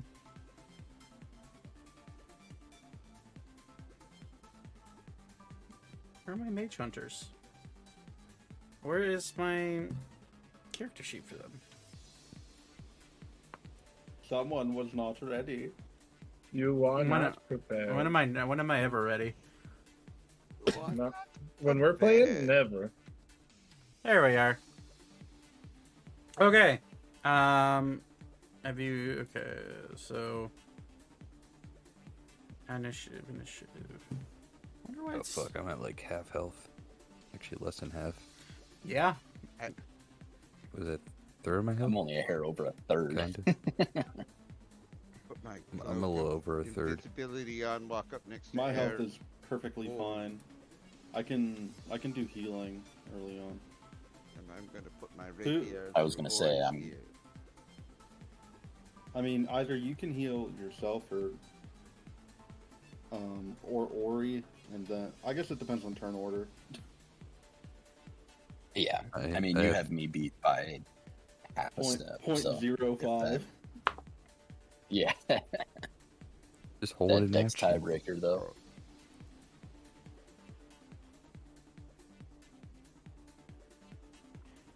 Well. Don't know why I didn't save their names. I'm using those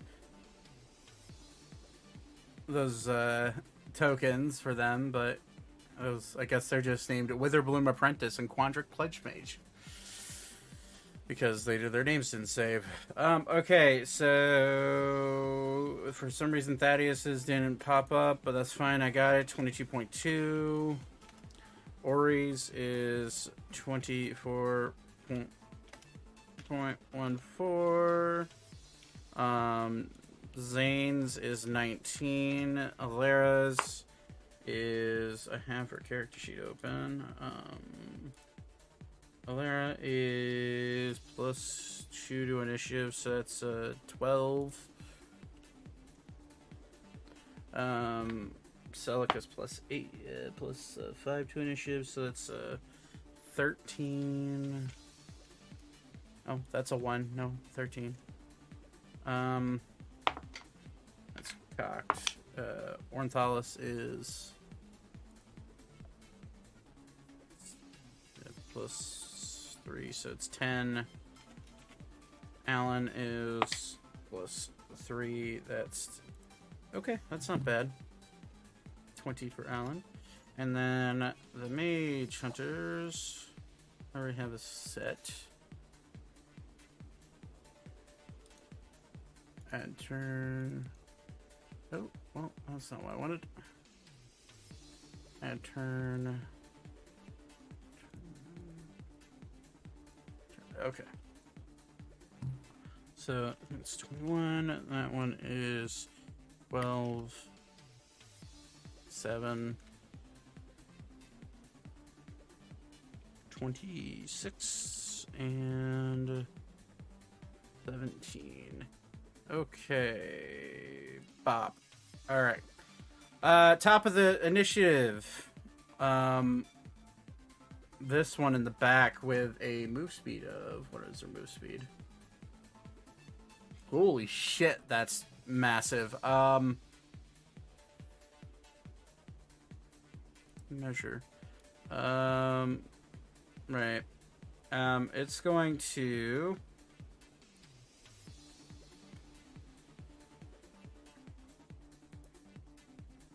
It's going to skitter forward to the ledge. Actually, it's going to go up this ledge here and make it to there. That is going to be the end of its turn. Ori, your turn. How tall is this ledge? Right Right here. like 40 feet high. Okay.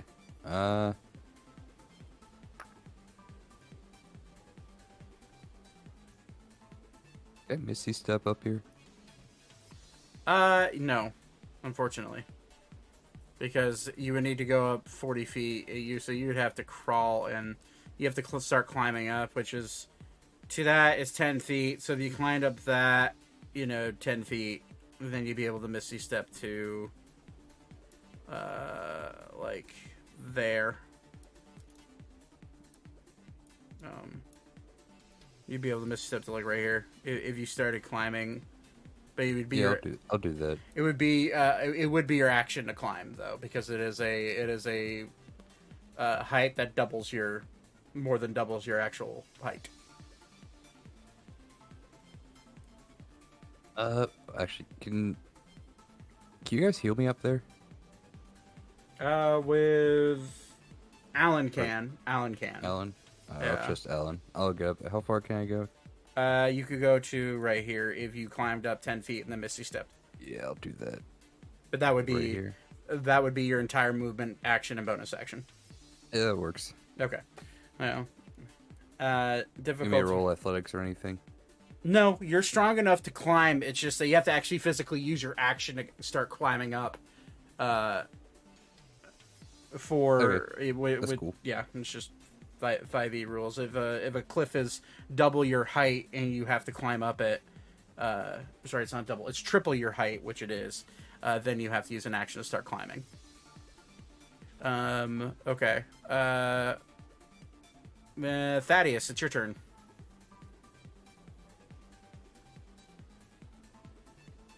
You're muted, buddy. What's my distance to? I don't know what I just did. Damn it! You are 90 feet across. Well, that's a rock right there. So 45, 35, 55. So you're 90 feet away. What about this one right here? Well, it's behind a rock. So this one actually has half cover. But you're 75 feet from that. But you can just see the top of its head peeking over the rock. Alright. I'm going to move up to here. What is going on? I don't know why I can't do it. Click the little. You're measuring. Click the little arrow button top left of your UI. That little left menu. There you go. Okay. Alright. So that's your Now movement. That's my movement. I am stealth because I said earlier that I was wearing my cloak. You are wearing your cloak. I will Okay, allow that. And I am going to attack this one right here. Which one? Sorry. Hold left click on it. Okay. All right. Yeah, that one's out in the open. Okay. It's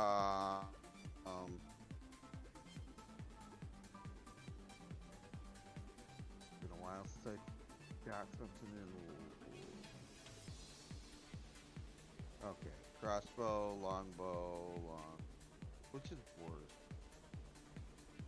Which has more damage? Hand, crossbow, or Your longbow by far and away will do more damage than a hand crossbow. I was gonna say. So let me make an attack roll with that. You click on the okay, weapon I'm per sorry. usual.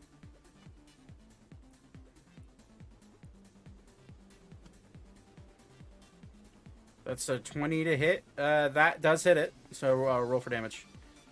Which all you have to do is click on the yeah, there you go. So these are Since you are hidden, you do get sneak attack. Since you are, which you would have rolled with advantage. Right. So if you want to roll another time, so you get that nat 20, you can.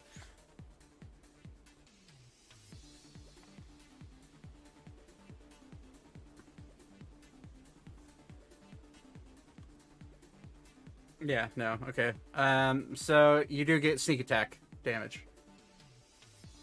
16, so that's 23 points of damage. Okay. Good hit. It slams right into the head of this thing and immediately like looks in your general direction, but does not see you. But it does see. Okay, gotcha. Not the right type of perception I thought I had, but okay, that's fine. All right, well that is your turn. You do have a bonus action, but you could use your bonus action to hide again. Because it now has an idea of your general location. It just does not. Yeah, I'm gonna hide. Okay, bonus action. I just roll a stealth check with advantage.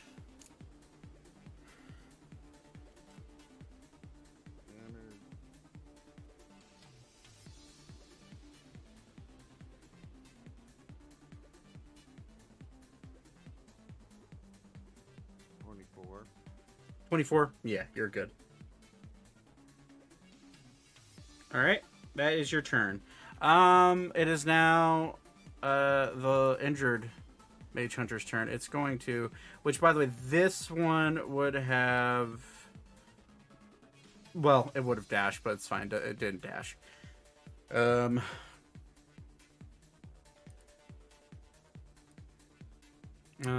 It's going to go after one of the primary targets. So it's just going to full dash 80 feet across and get right up there in your guys' grill. Seems like it's going after Ornitholist. It will bonus action because it does have those apparently. It does it? No, it doesn't. Never mind. No, it does. Bonus action. It will bonus action. Okay. It's not going to bonus action. That's just it's a shift form and it's already shifted. Okay. Then that is its turn. It's now Alan's turn. Alan is going to realize everyone's hurt and he's just going to go ahead. He's going to go ahead and cast Mass Cure Wounds. There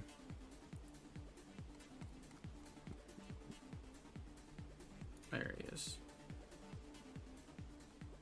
Come on, Alan. I need dice rolls, buddy. Where are they?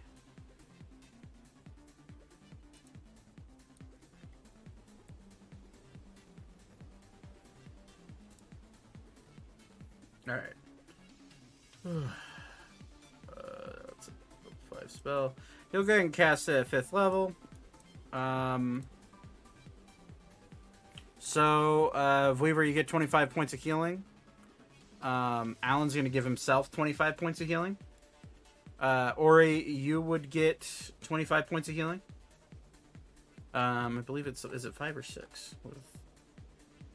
No, Cure Wounds. You know, I feel like I cast this every session, but it's fine. 6 creatures. Is anybody else injured? Not me. Just emotionally. Gotcha. Downstairs, I don't believe I am. Okay. And Alera's fine. Okay, so he's just gonna dump one more into himself, and then one more into another one of you. So you got each Weaver and Ori get another 25. Here we go.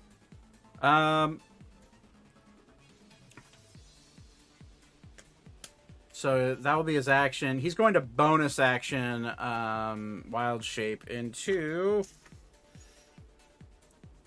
we'll grab Alan and drag him up here just for now. And we will replace him with a big swirling piece of fire. Because he can do that. And he's going to use his movement to go 35 feet because of fire elemental, and actually we'll only go 30 feet and go there, just to be on the other side of it. And that will be Alan's turn. Zane, what do you want to do? I'm just going to step off to the side down here a little bit and blap blap. You shoot him? Close bastard. Yep. All right, roll for an attack. You are proficient with firearms, so 19. 19 to hit does hit. I'm just gonna roll the other attacks. I'm gonna shoot twice, so 10 would miss. 10. Okay, so I'll just roll this one then. Let's see what the dice says here. 1d4 plus 3.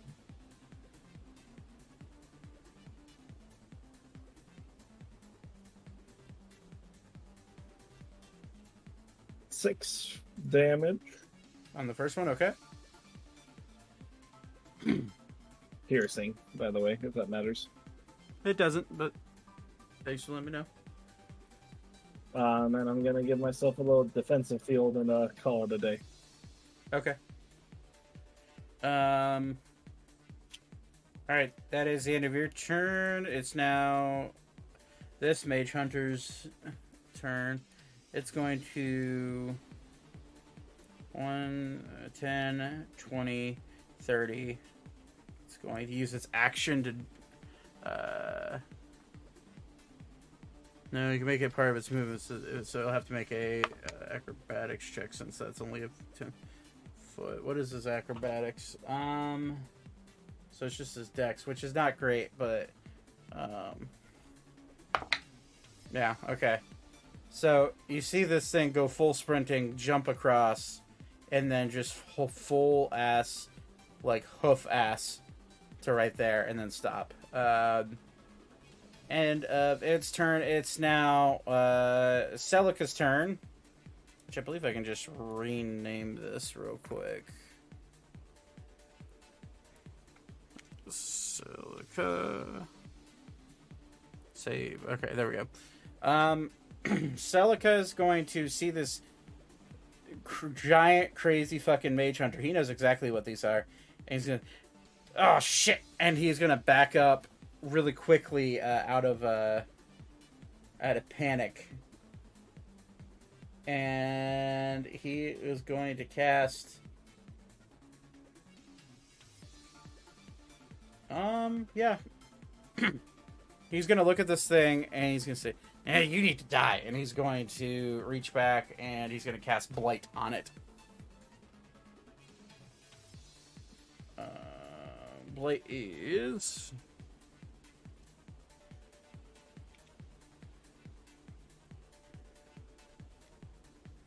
Okay, 88.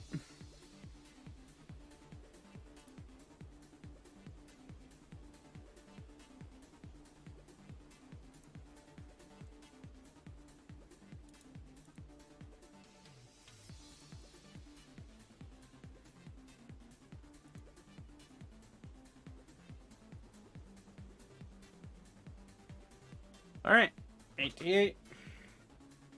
It's 41. It's a Constitution saving throw for them. That is a con is +3. It's a 15. So that fails. So it takes 41 points of necrotic damage, and it is looking very hurt now.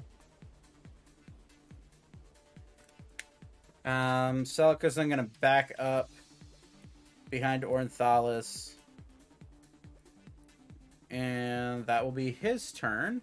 It is now that Mage Hunter's turn. It's going to spider climb over this rock, jump down, and full sprint, which will get him right to the other side of Alan. And that will be its turn. It is now Alara's turn. Alara's going to see this one in particular getting really hurt, and she's going to...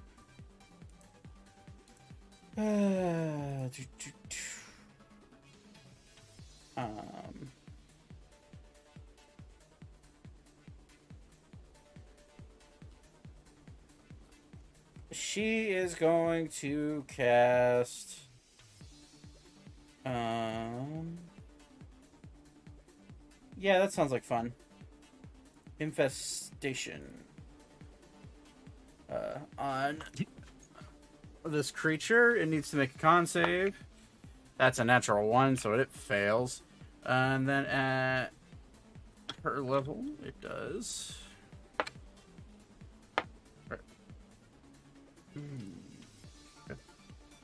That's 2d6.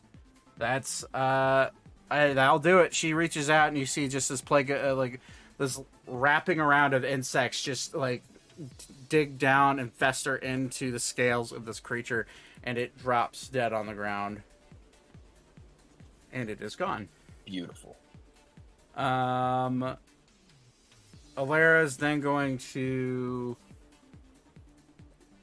get as close as she can to Vuivra, and she's going to sit there and hope that none of these creepy things come towards her. God, it's one character after another that I play on the initiative. Ornithalis is going to be... He's going to... His thought process is simple. These things are coming after him, so he's going to incinerate one.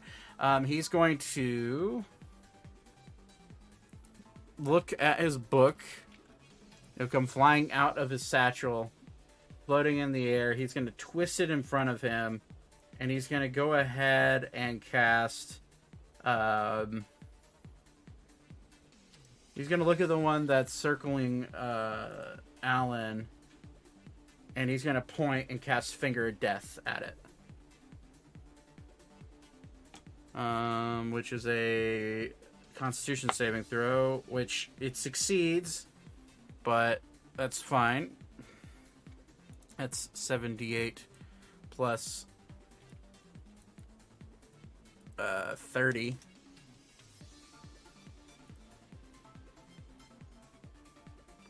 That's 55 points of necrotic damage, and that one's really hurt all of a sudden. That's the end of Ornithalis' turn. He is going to back up. Actually, he's going to back up a little bit closer to you. Beep, it's your turn. Finally, out of back-to-back bullshit from me. All right. Do I see anyone nearby that needs healing? Everyone seems pretty alright now that Alan launched that big healing spell. Okay. I could use a bit more. Oh. Well, I might be able to... I don't know if I can... Oh, they changed. They changed a few things. Hold on. Beach.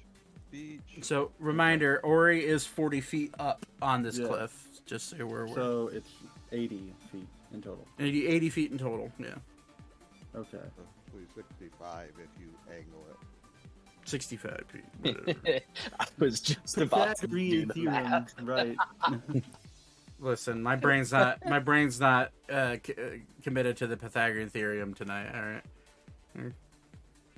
Gotta do fucking geometry nowadays. This is bullshit. Dude, I failed geometry in high school, so you know how it is. Okay. Well, I I'll didn't fail. I do- just, I'll cast a mirror image on myself. Okay. So a bunch. Is it 3 up to 3, or is it Three duplicates of yourself, so 3. Yeah, 3 Okay. others. So yeah, 3 other beeps just come flying out of him. It's a cacophony. Cacophony of beeps. An orchestra, one would say. Beep in the back of your head, you hear speech. Let me look at one thing. Okay. That was your action. I'm trying to do I'm trying to do mental math to see how far I can move. Actually, you know what? I'm gonna stay in my nice little protected position. Okay. Do you want to inspire I'll anybody? do bardic. Yeah. Okay. I'll do a bardic inspiration for Zane. Okay. Zane, you get a D10 now? A level 10? D10? Yeah, I'm pretty sure it's a D10. Sweet.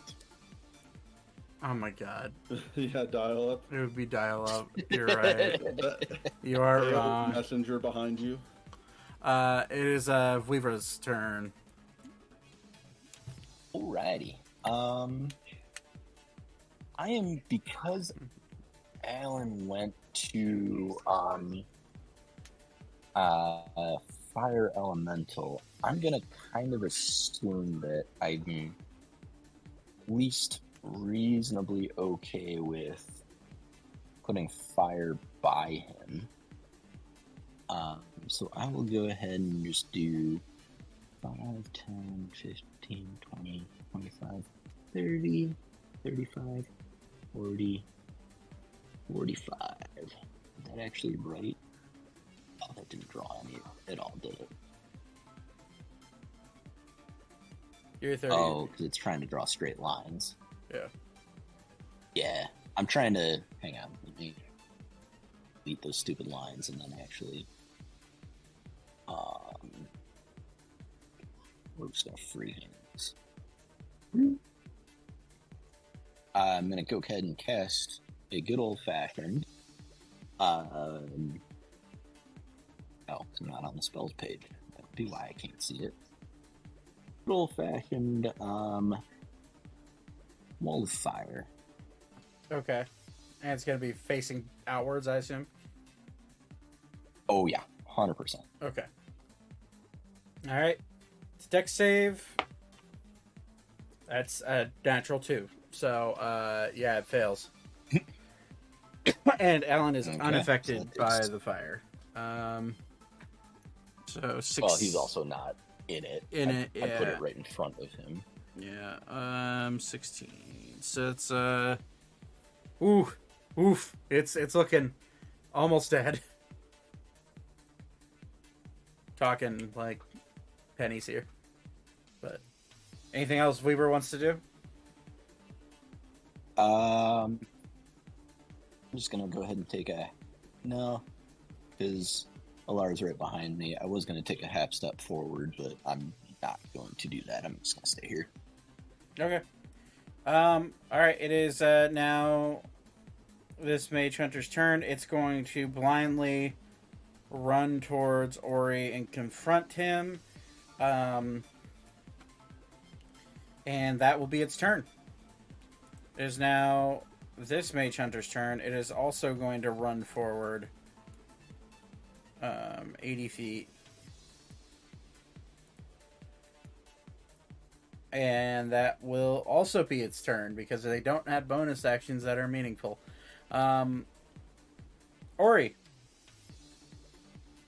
What's that red line for? that's the wall of fire. My wall of fire. I'm gonna swing my The axe. bad news is the...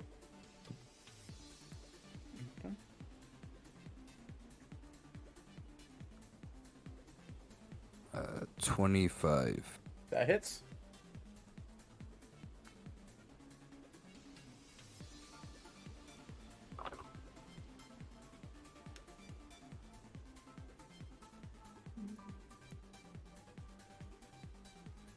Uh, 40 damage. Does Radiant do anything different? Nope. Okay. So 40. Well, fuck. Yep. Okay. Big hit. Yeah, it. And extra attack. Okay. 24. 24 hits. Got my Warhammer dice. Hell yeah.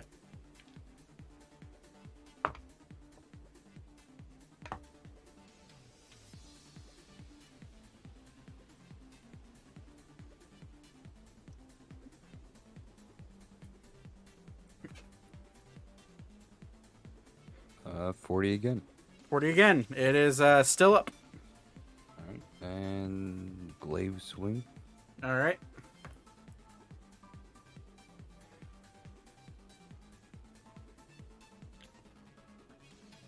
Uh, 28.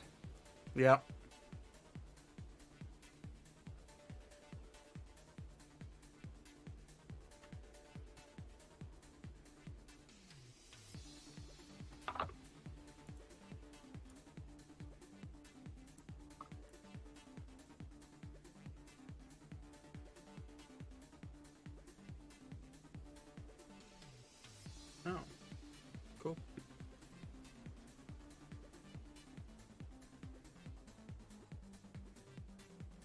36.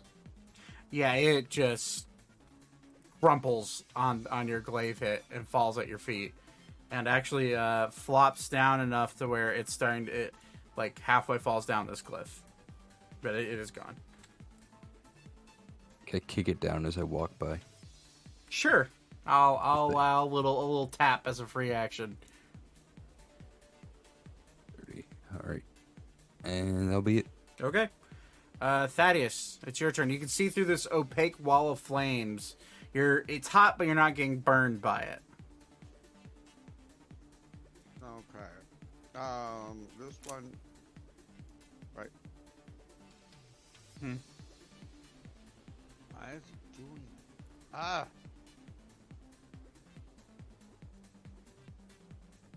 Okay, the one that's got the red line. If I move over here, Mm-hmm. can I get a sneak attack on that? Yes, because it is engaged with Alan. So, and you are invisible currently. You are not. You're not a spellcaster. So yeah, it has no idea where you are. Okay. Well, I don't know why I did that with it. Re-rolling.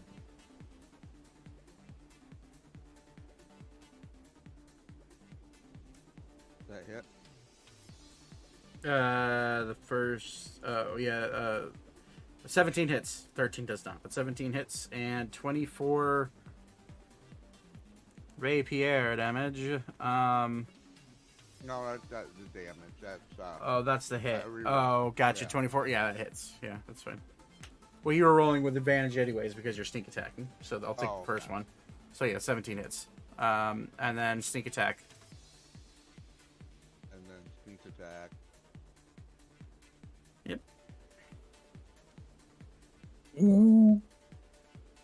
61. Hashtag rogues, man. 31 points of damage. Yeah, the thing is dead. It falls down and starts just getting enveloped by the flame, incinerating it as you go in and stab really quickly, and it's just enough to bring that thing down. Okay. Do you have a bonus action still? Do you want to hide? What do you want to do? Hide, yeah. Okay. All right. You hide. That is your turn. So you're gonna hide behind the wall of flames and just with your invisibility cloak and just hope that you don't see it. Go and roll a stealth check with advantage.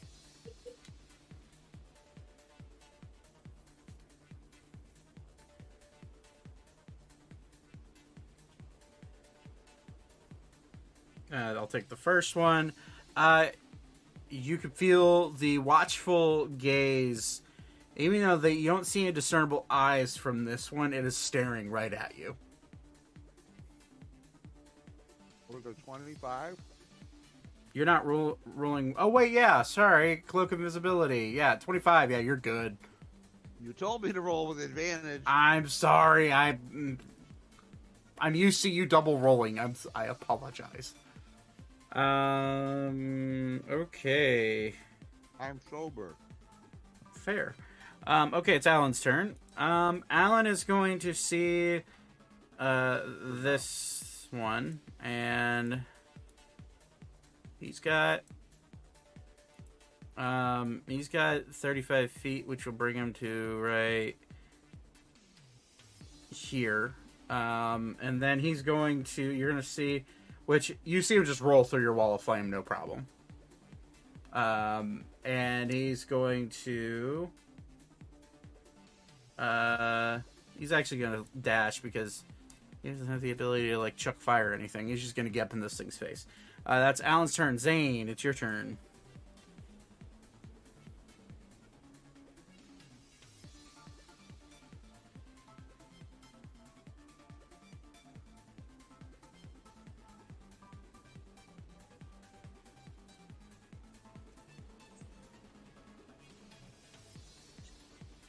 Magic. Yes. It's your Sorry. turn. Oh, no. Shit, I can't reach anybody. Let me see what I have available to potentially reach somebody.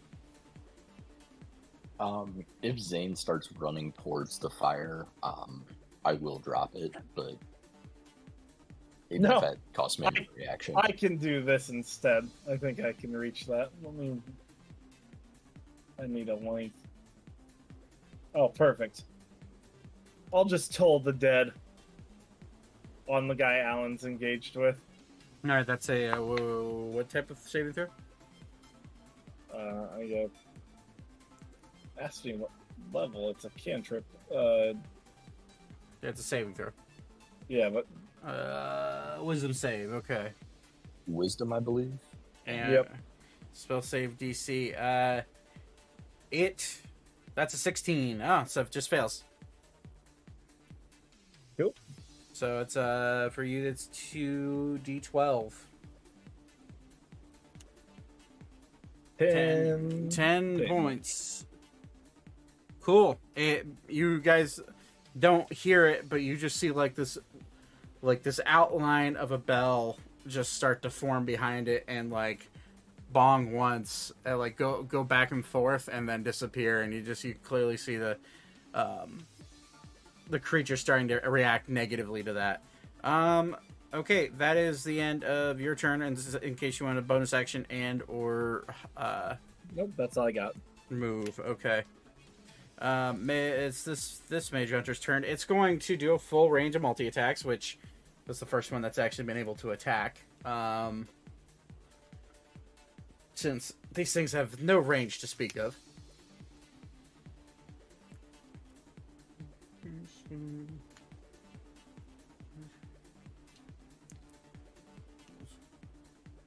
All right, cool. So it is going to it's going to make 2 claw attacks on Alan. That's a yeah, that'll hit Alan. That's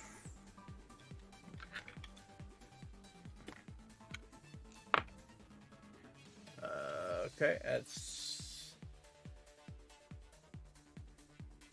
4. That's 20 points of slashing damage on that one. And then 19 points of slashing damage on the second hit.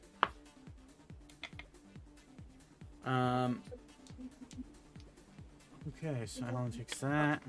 You just see it cut into his fiery form. Does he take any less damage? Damage immunity. Piercing and slashing from non-magical attacks. Okay. So that would be... I think he does damage back to it because he's on fire. He does. So that is 2... but he does do an extra fire form, does an extra 1d10 fire damage to anything that physically attacks him. That's cocked.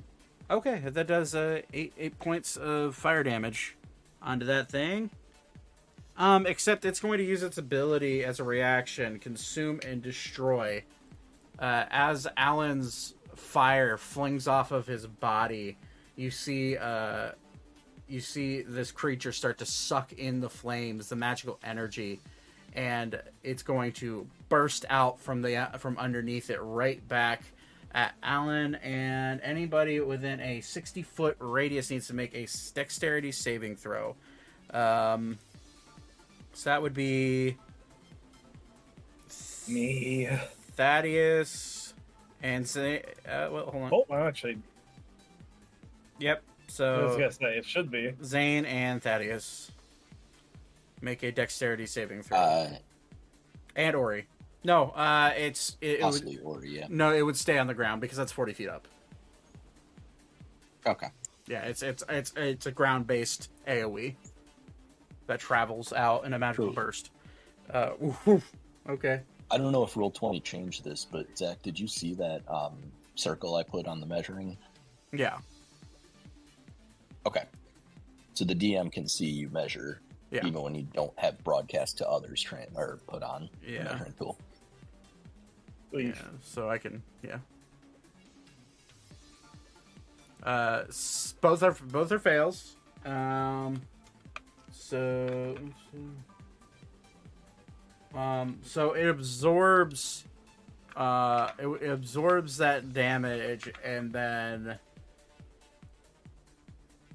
okay, so you guys both take 4 points of fire damage as it erupts. That little bit of fire damage that it took, and then they could do this at will every time. Okay. It's now Celica's turn. Celica is going to magic missile this one. So he's going to do it at 4th level. Magic missile, so that's 7 missiles. 10, 13, 14, 17, 19. That one takes 19 points of damage.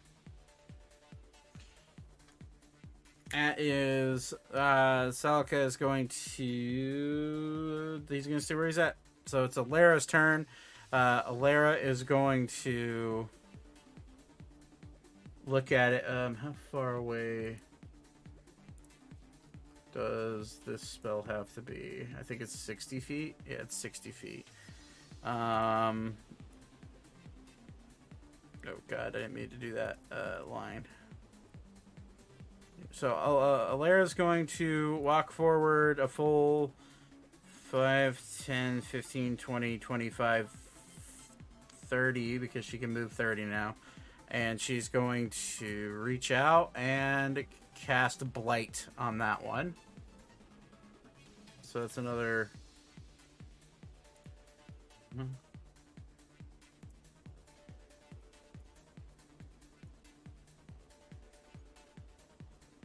It needs to make a con save, which it fails because these things are not very constitutionally dense. And it does take 44 points of necrotic damage. The energy just kind of rips through it, and it looks real injured. The one right here. That is the end of its turn. It is now Ornthalos' turn. Ornthalos is going to cast Fly on himself.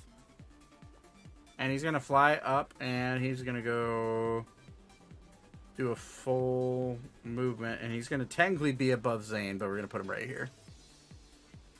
And he's going to be flying up in the air.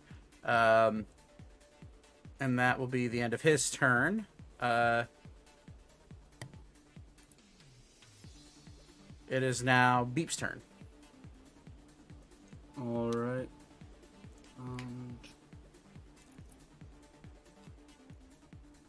Let's see how far I can go. Zach, I've been forgetting my feature that where the things are that are dead. Hang on, let me actually click on the feature.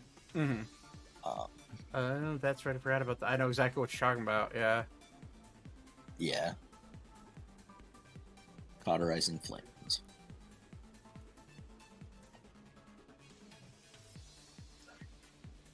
All right. And how far can I go? Oh shit, that might... Okay, I know where they died at, so... We'll just grab a little... So they died right here. Right here. And right here. So... Not quite in range. Okay, can I cast Shatter on the fire elemental? That's Alan.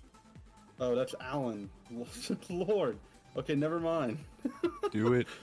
Do it. Oh, actually, none of those would have lit because I was more than 30 feet away from them. Well, Never mind. then I don't really think there's anything I can do. Does anyone need healing? Doesn't look like it. Everyone's kind of... Okay. I'm good.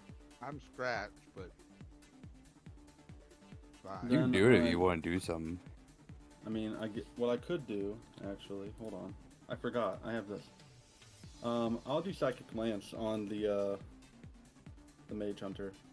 Which one? The one by Alan. Okay. All right. Well, what is that? What does that roll? Is that a intelligence save or a wisdom save? I'll play it. It is a Intelligence save. Oh, this should go great for them. That's a natural one. Cool. Alright. So, roll 8,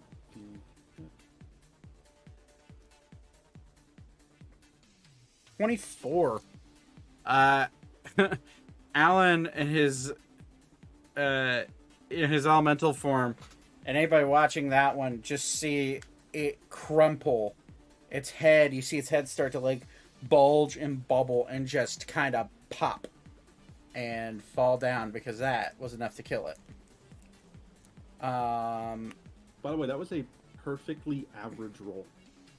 Yeah, I know. He's kind of crazy. I saw that. Okay, anything else Beep wants to do? I'll do, could I reach a bardic inspiration up to Ori? That's a bar. I know. Yeah, I I would say probably not. know then probably no. Okay. Vivra. Wall flame's still up. This one's dead, which it'll bring it downwards. The only thing left is up here. You see Ornthal starting to fly up, and he's kind of like pointing at it. There's not really anything I can do. I'll go ahead and drop the wall of fire, which I don't think I can anymore because you redrew it. Yeah, I'll get rid of it. Thank you.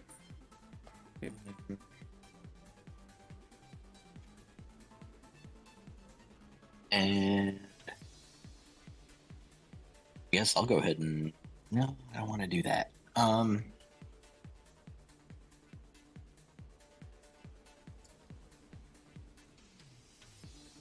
I'm going to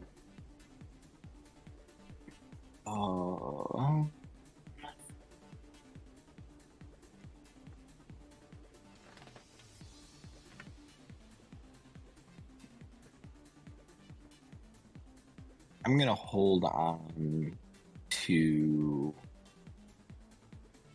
I'm gonna hold my action to polymorph the Mage Hunter if it gets past Ori or survives the round, basically. Okay, so polymorph survives the round. Gotcha. I can do that. If it's down on our level, if it gets near the rest of our casters, basically. Okay, sounds good. Well then, top of the initiative, it is this one. It's going to wander up, and it's going to try to stick Ori with its tail. It's going to stick you, and then it's going to attempt to grapple you. So that's a natural 20 on the tail, which is 1,000 points. not that awful, but it is doubled. So incoming. Silvery barbs.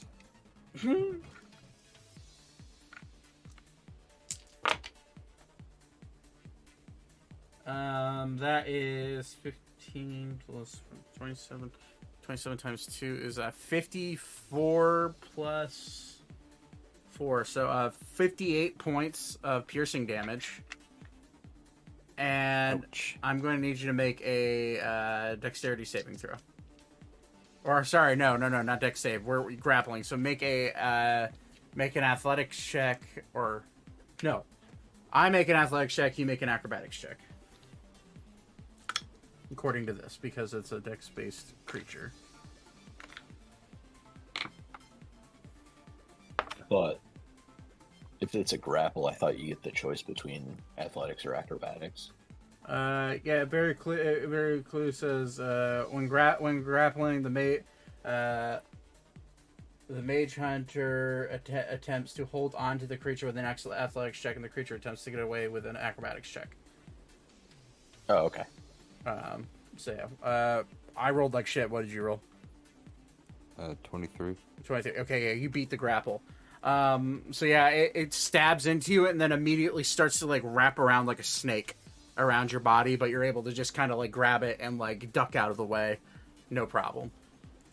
That is its action. It's that's it. That's all I can do. So Ori, All right, time to swing. I would like to remind you that you have already used your action surge.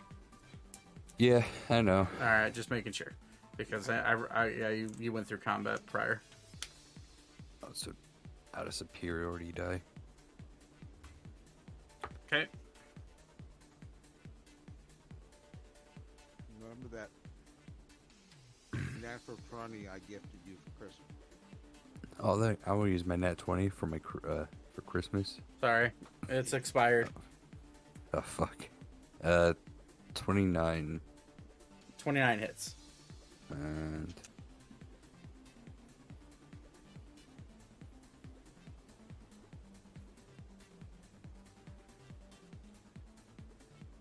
41 41. Okay. damage.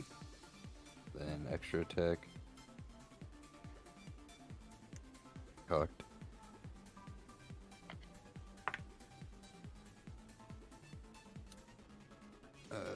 25. 25 hits.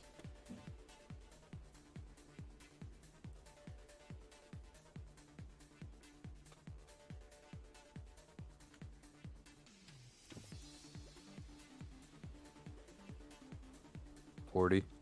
40. It's still just barely up. Alright. Then bonus X. Okay. Or, no, glaive. Glaive, Sorry. yep.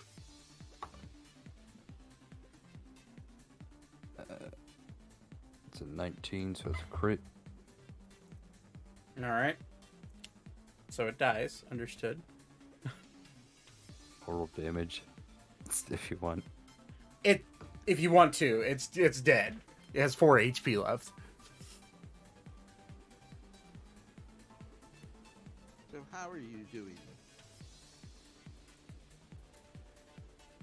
56. Yeah, it's very dead. As dead could be. Uber dead. All right. As we come down to the end of combat, you see all these creatures fall over. Well, they've already been fallen over in this case. Ori, I guess, how would you have killed this creature as it was sticking at you with its tail and doing a lot of damage to you? I'm going to stab my glaive into it and then punch it in the face a lot. Okay. As you go to punch it in the face, you notice it's not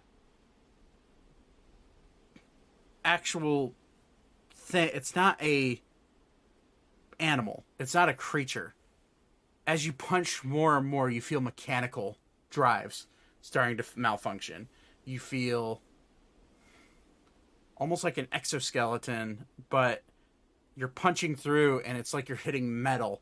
And you look and it's like a weird keratin built cog system, like clockwork system built inside of this creature. And you look at it, it's really odd. And as you beat it to where it's no longer moving, everyone hears a tick, like a clock moving a hand. And all of you hear in your head, except for Elka, trial cleared. Moving on to next step.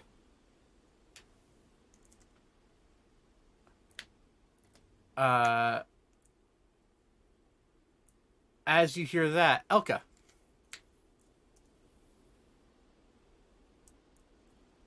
You have finished your trial, except you only hear the affirmations of one. Claim your prize. You walk forward, and on the other side of this bridge, is a gateway into a what looks to be a room laid with gold and silver.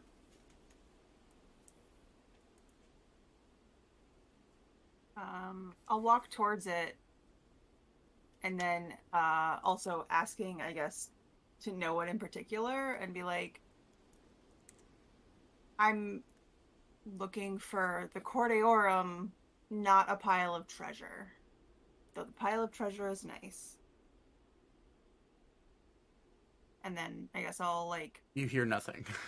I'm gonna stand at like the threshold, I guess. Okay. It's And like. It's bright. Go ahead. It's shiny. Okay. That's it. Is there anything else like outside that would like that I would see? Make a perception check.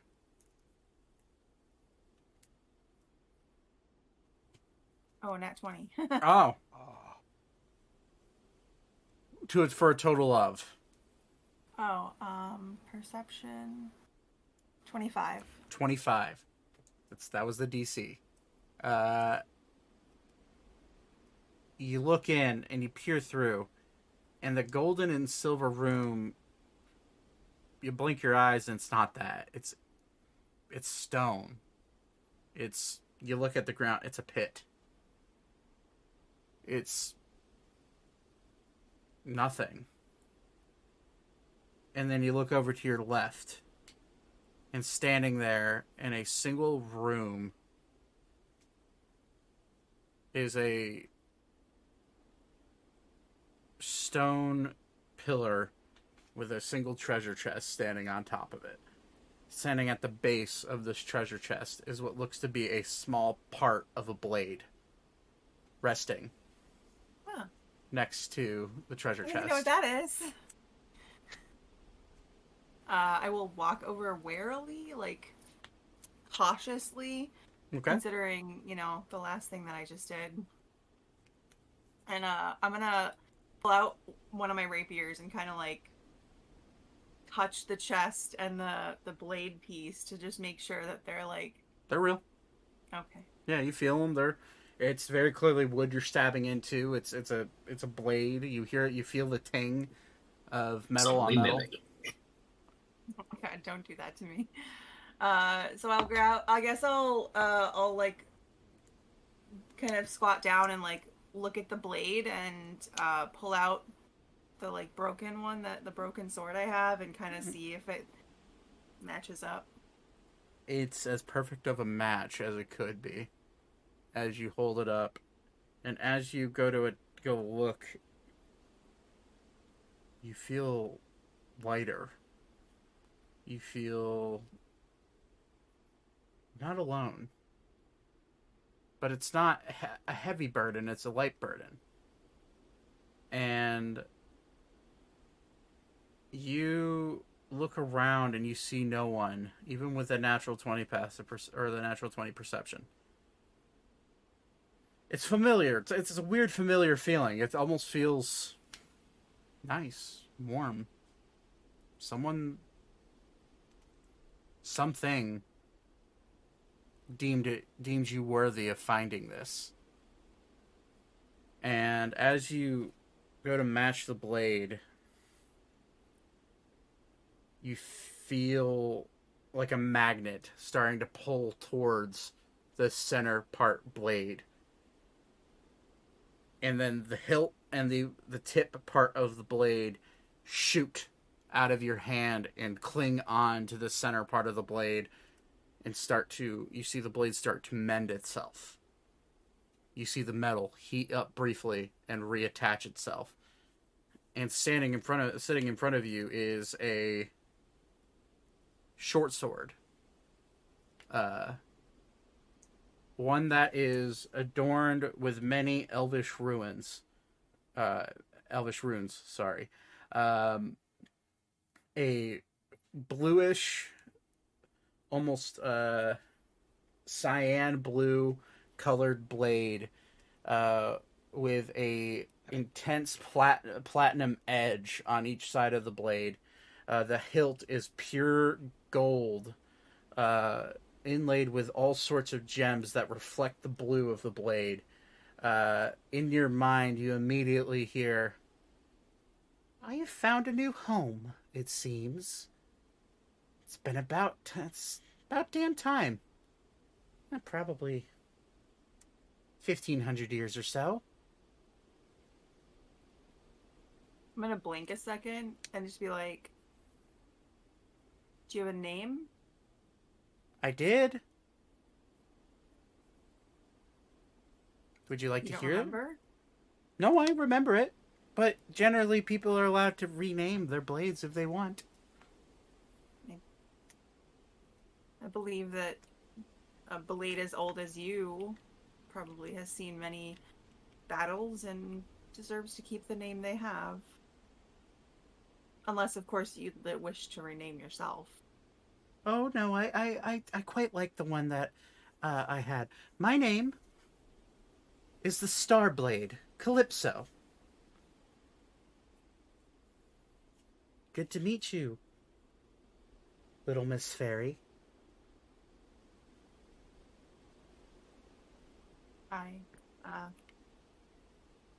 Very good to meet you, Calypso. Is it okay if I pick you up and bring you with me? Well, there's only one way to find out, isn't there? I'll reach out and grab the sword, I guess. Your entire body explodes. I'm kidding. Ah! No. What does happen is you reach down and immediately you feel... It's strange. As you grab the blade, it feels familiar. You feel like something you know deep down has wielded this blade before. And you just can't put your finger on it. And as you grab the blade, you feel your dragon scales start to frill up and react to the power of the blade. And you start to see the scales slowly remove themselves from your arm and go down only to your wrist. And now there's just barely any scales along your hand, the top of your hand and your wrist. And then she says, "That nasty curse is really eating away at you, wasn't it? Well, looks like I have the ability to get rid of it." I'm sorry. Did you say curse? Yeah, it's the dragon's curse. Have you never heard of it? No. Really? There's a girl from... You're from Arun. You should have heard the folktales. Her name was Edna. She was once inflicted with this curse, and she turned fully into a dragon. That was the path you were heading on. I know Edna, and my brother he has the same thing. Oh, well, you better figure out how to get the curse out of him, or he's going to turn into a dragon by the looks of it. And Edna's only a dragon sometimes. Is that part of the curse? Well, once you fully turn into a dragon, you could turn into a humanoid for a certain amount of time per day. You would gain most powers of a dragon, but your entire anatomy changes into that of your dragon. And for your case, looks to be some sort of metallic dragon, which isn't a bad thing if you wanted to be a dragon. But if you don't want to be a dragon, you better let me hang around. I'm not sure being a dragon would be any better or worse than my current self, but You doubt yourself. Why's that? No, I just some people in my family think I'm worthless, and I'm getting better at understanding that I'm not, and I know that I'm not. I just have to remember that a lot. But I don't think being a dragon would be any better than who I am right now. Okay. So. Well, if you found that out about yourself, then you're more than worthy to wield me. Glad to have you as a friend, Elka. And Very excited to find a new friend too. oh, if I were you, I'd open up that chest behind where I was laying. There might be something in there worth your while. Well, that was definitely next.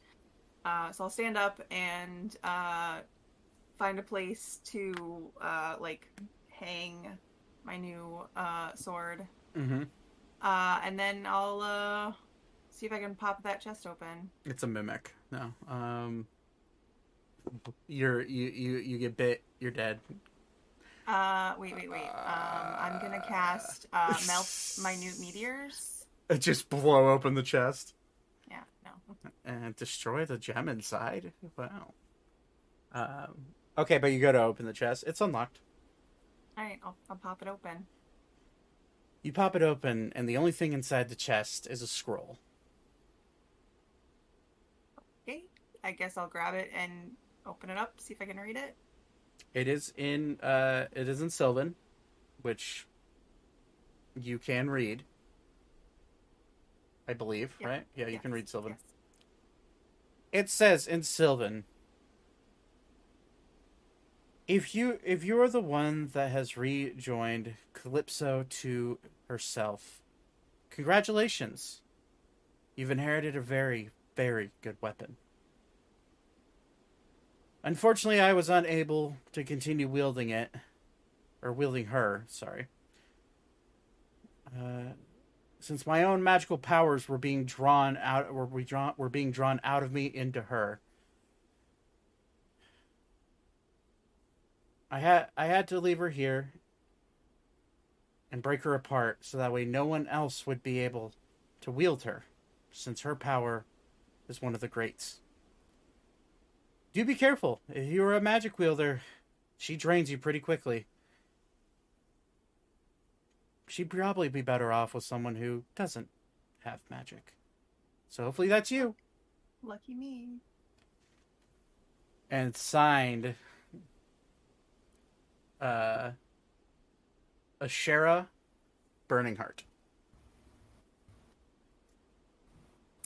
I'm assuming I would recognize that name. Would you? Roll a history check.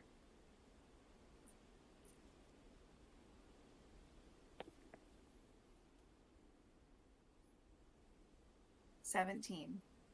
17. You've heard bits and pieces of a person named Ashera Burning Heart. Ashera Burning Heart is your great, which is 11 greats, so you can write it down, grandfather, who was known as a warrior of the fracture, who was the last wielder of Calypso, the Sword of Stars. As you acquaint yourself, you hear in your head, "There's someone behind you, Elka." I will turn around quickly and draw my new blade, Calypso. You see a cloaked figure, dark hood over their face, and all you hear from underneath that cloak is, "Elka?" We're gonna end right there Come on. because it's late and I have to go out and take care of kitties. Plus, I like being an asshole sometimes and leave you on a cliffhanger. So, anyways, thanks for playing. I'll be right back. Let's get rid of the ambiance.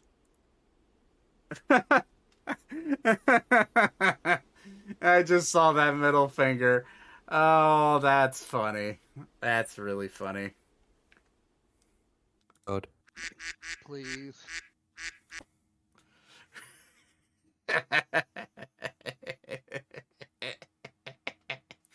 Anyways, thank you for watching, everybody. We'll be back live next week, Sunday. I'm struggling to get these fucking Baldur's Gate episodes out. I've been so busy. I'm always busy, but I'm very busy right now.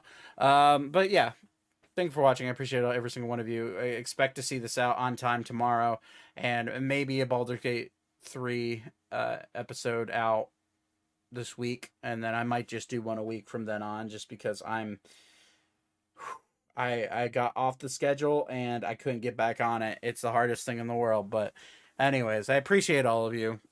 We're gonna go ahead and end tonight, and I will see all of you hopefully next week, and keep your eye out for some information about some certain things that could be coming soon. Hopefully that will be out this week, if not next week. But I'll remind you next week if it is not out by this week. I have no direct date for the teaser, but something cool that I've been working on for a very long time. So, anyways, thank you for watching. Have a wonderful night, and I'll see you guys later. Peace out.